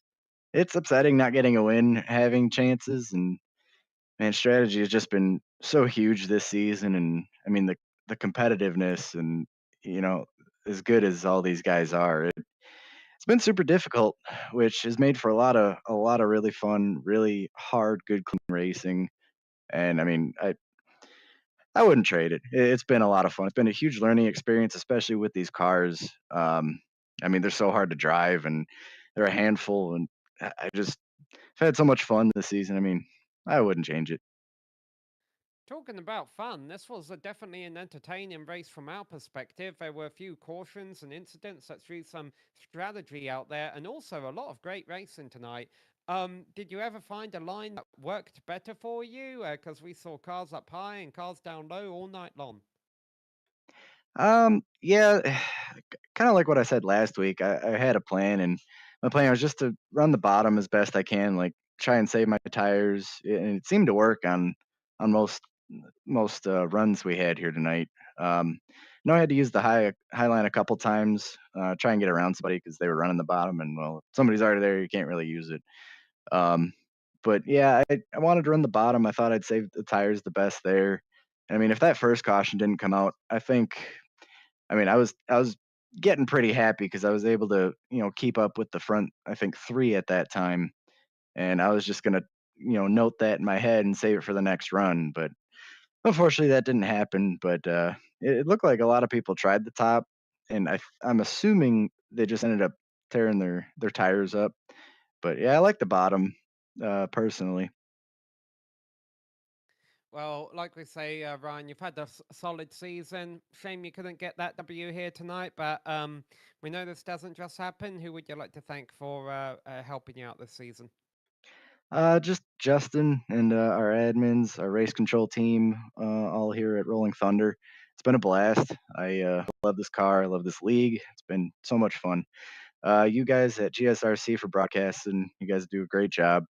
Tailgaters, John Gammett designs for my paint, and my After Dark team. And we're looking forward to season 2. All right. Well, thanks for coming to talk to us, and we're looking forward to seeing you out there again too. Thank you, guys. All right, so that was our third place finisher, Ryan Johnson, one of the drivers who was in championship contention there for a while, was Colin Weatherholt. He comes home third in the championship and second tonight. And Robert, you've called up with Colin. Hey, Colin, a really good run tonight. Just short of that win, but I mean, you must have been saving a huge amount of fuel there in those last 4 or 5 laps. Were you, or did you have enough to get without having to worry? I was actually saving pretty huge towards the beginning of that last run. It's just I I don't know how Scott does it. He's really good at saving fuel. So I basically saved enough to push for the last 2 laps, but just to be safe. But I mean, by then the right front's so toast that you don't really go much faster. So it just is what it is. I'll take a second. Well, not only a second tonight, but this puts you officially, I believe, third in the championship, just behind Daniel and Dylan. They both had good runs tonight, but I mean, you kept yourself there and third in the championship. How does it feel after this first season with Rolling Thunder to be in that position? Yeah, I mean it feels pretty awesome. I mean, it's really the first time I've taken oval kind of seriously, so I kind of feel like I've learned a ton. A lot of these races in the series were the first times for me coming to these tracks, so I feel like I've learned a lot, and I'll come back next season and just on a better start. Well, and I have gotten to talk to you quite a bit this season. As I talked to the second place finisher, you managed to pull off the one win, but you've always been there all season. Congratulations on third place in the championship. Congratulations on that podium finish tonight. Enjoy it. Anybody you'd like to thank before we let you go tonight? Yeah, huge shout out to Justin Rideout and the whole Rolling Thunder racing crew. You guys at GSRC, you've done a really awesome job, and thanks to Tailgaters Sports Bar and Grill for coming along for the final race. It means a lot to have some sponsorship in the series, and look forward to the next one. All right, Dylan. Well, go enjoy that championship. Go enjoy that P2 tonight, and we'll look forward to seeing you next season. Yeah, I appreciate it. Well, we don't have Scott Crump on standby to talk to, but we do have our championship winner, Dylan Jones. And we also might have our league organizer, Justin Rideout, stopping by shortly. But Dylan, here you are. Congratulations on the championship. Thank you. Thank you. We survived. You almost didn't survive, though, at one point. How scary did that get? A little bit, because thankfully, I don't know how it kept itself off the wall, but it did, and I only had a little bit of damage that was easily repairable, thankfully, and we were able to keep in it. Yeah, a few rounds ago, it looked like things were solidly in your favor, and then you had that big setback at Talladega. Did you start to worry at all? I mean, I know you came in here with a 20-point lead. How confident were you feeling that you were going to come out here tonight with this trophy? About halfway through, I thought I was finished. I got pretty down on myself a little bit, and I definitely wasn't up to speed. Didn't put enough time in this week, and so even without that, I was struggling tonight. But thankfully, we were able to get a good points lead because people had bad fortunes last week and weren't able to recover, and mine this week weren't as bad. Now, there were a lot of different strategy calls that came out tonight. That last pit stop there, the last caution there came in just on the verge of the pit window. How much of tonight did you ever start racing for the win, racing for positions, or was your mind on just finishing, coming out of here with the top 10 all night long?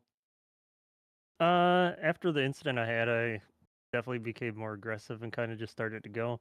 And the I didn't see the fuel mileage thing coming into play. I've won me some fuel mileage races here, and I didn't think there was any way anyone could make it. So it was a great job by Crump, and I think a couple other guys made it there. I didn't think it was possible at the end there. Well, you had a great season-long battle with Daniel Eberhardt. Have you gotten to talk to him after the finish line?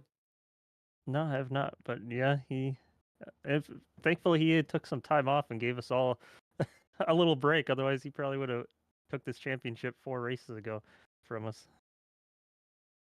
Yeah, well, I mean, in your defense, he hasn't won since back at round 16 at Chicagoland, so he still had to perform strongly in those last few races there to keep him behind you. So kudos to that.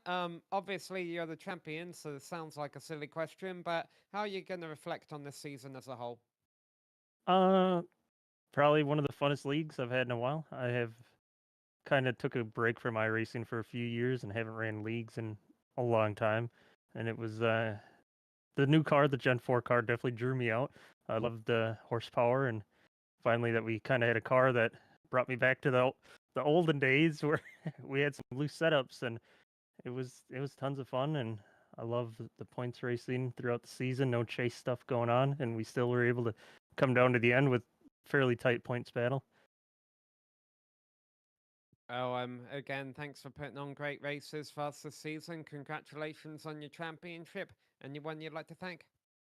Just thank Justin at Rolling Thunder League if anyone's watching that wants to join. It's an amazing league. He does a great job of it, and all the admins that he's got working do a great job officiating. You guys at GSRC for putting on these great broadcasts, and all the partners that were on board. I know he's got a lot of sponsors coming up for the second season, so I think you guys will have a great second season. Sadly, I'm not going to be able to make it with how my work schedule works during the summer, so but I'll be watching. All right, well, at least you got one trophy out of this, and who knows, maybe one day you'll be back to win a second. Well, congratulations again, and we'll let you go and have a good evening. Yes, thank you guys. And our race winner, Scott Crump, has came up, so we will talk to Justin Rideout momentarily. But first, Christian, you've caught up with Scott Crump. Oh, Robert, rather. You've caught up with Scott Crump. Hey there, Scott. Wow, fuel save tonight. How did you pull that? Like, we're looking at the stint. Did you have enough fuel to cross the line? Oh yeah, I was good for another lap. Oh wow! But you had to have been saving quite a bit of fuel on that run, correct? Yeah, I started saving from the start. Started clutching like every corner from the start of that last run there. I tried it in practice and seeing how far I can go. It was about 42, 43 laps was max. Well, I did have you clocked at 43 on my timing screen, but beyond that, winning the race tonight, that does move you up above. I believe we'll have to wait for the officials after everything's done, but I believe that puts you fourth in the championship. How does that feel to be in that position, just with the way this season has gone for you? Had a pretty solid season. A third win. Probably could have won a couple more or so. Definitely missed out one race, Chicagoland. Gave up a bunch of points to everybody there. Gave about 40 points up. Wish I showed up to that race and definitely probably could have been at least P2 at most. And yeah, gave up a lot of bonus points throughout the year between incidents and starting on the pole. I think I only had like 3 poles, but I started like second like 6 times. So that's could have been like 12 more points right there. So definitely a lot of misses, but it's still a pretty solid season. Definitely a tough group of guys going up against some tough, fierce competition out there. Yeah, and it looked like it was kind of getting a little fierce there near the end, or midway there. A couple guys trying to few different lines, a few people kind of scraping the wall. How did you find tonight? Was it just was it a lot of pressure, or just to take that last win of the season and finish the season off with a win, or were you just looking to go out there, run clean, and finish well in the championship? I had this track circled on the schedule all year long. I was looking forward to it. I love this track. Got a lot of wins at this track. This is the second time I raced Gym 4 here on this track in another league, and I won that race. So definitely love this track. I drive it real good. Wish I could have shown off more speed, but I was trying to do some fuel strategy there and didn't get to show off everything. Well, you showed that you can win with these cars. Your third win of the season, fourth place in the championship. Unofficial, obviously, from me. But congratulations tonight on the win. Absolutely phenomenal drive, spreading out that fuel and keeping that car out front. Anybody you want to thank before we let you go here tonight? Yeah, I'd like give a shout out to GSRC for the broadcast all season. Y'all do a heck of a job. Can't wait. Go back and watch this one. Give a shout out to the champion Dylan Jones. He had a heck of a year. Daniel Eberhardt, he was strong all year. He missed a few races. I think he probably would have been the champion if he showed up just about every week. Get a shout out to Colin running hard and everybody, all the drivers out here. They all ran pretty good season. I think the most cautions we had was like 4 or 5 in a race, and most of them's been caution free. Give a shout out to Justin for putting on the league. He does a heck of a job. Um, and get a shout out to my grandfather watching, grandmother watching, wife might be watching, I think, and give a shout out to my sponsor, Stay Tuned Sports Podcast. Give them a listen. Give a shout out to my other sponsor, Blue Egg Marketing, and thanks. And hopefully we can see us again here in season 2, maybe. Well, it definitely will be a joy. You've been fun to watch all season long. We've had a great time interviewing you. Enjoy the win tonight, the fourth in the championship, and hopefully we'll see you next season. All right, thanks.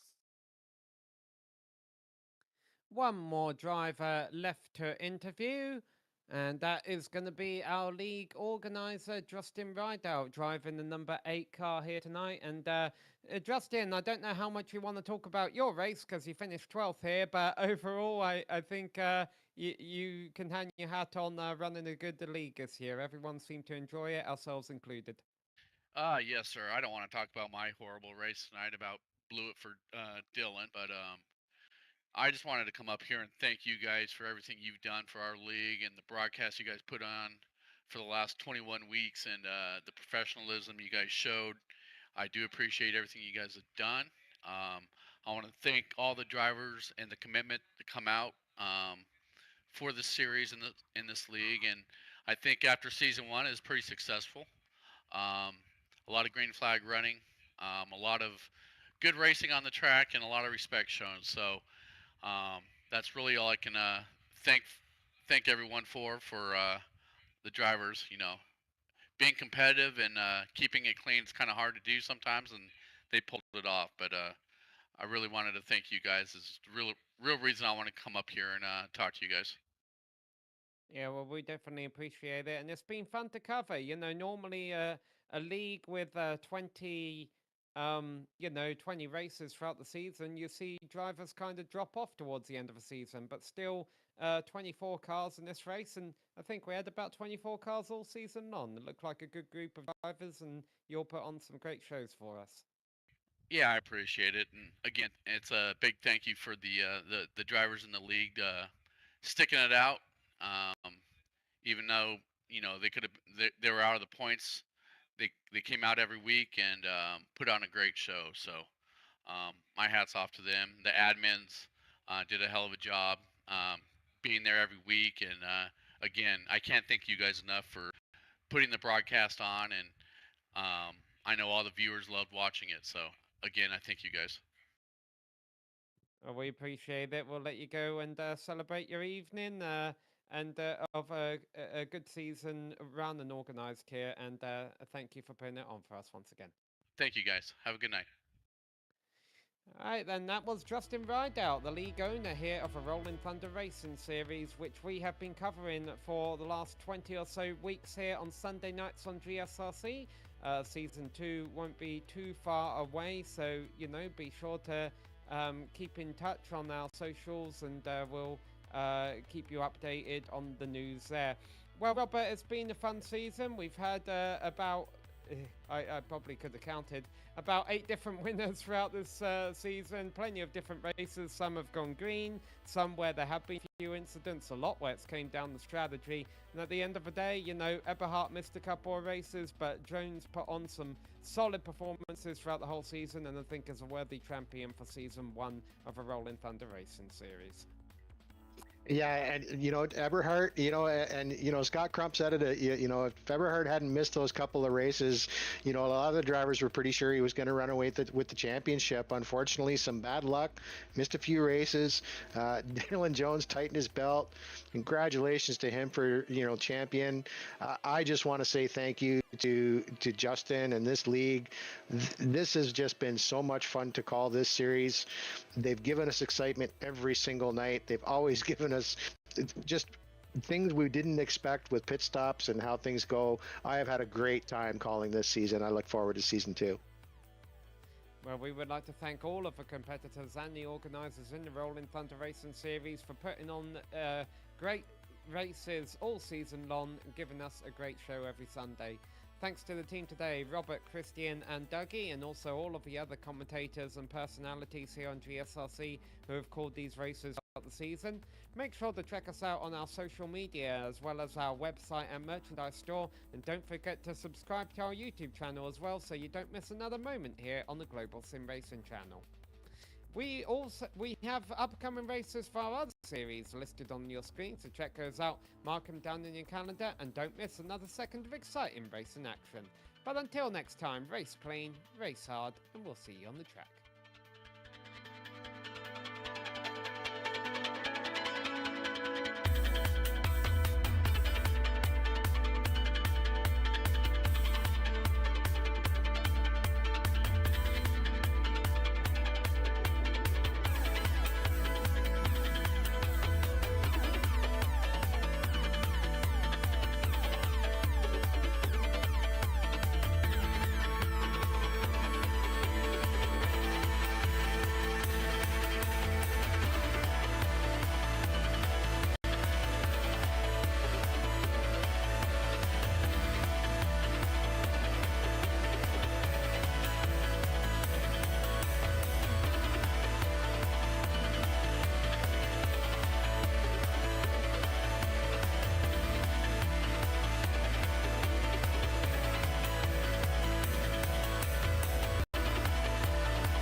Racing isn't easy, but experiencing it is.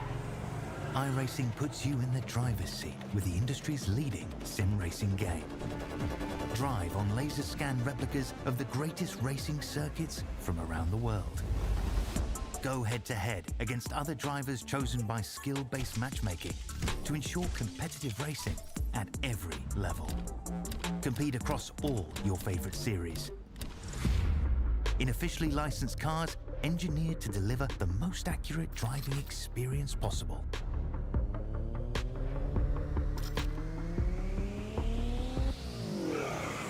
Join a race or host your own with players from across the globe. Race against the computer or in a league with friends. Feel the thrill behind the wheel. Visit iRacing.com.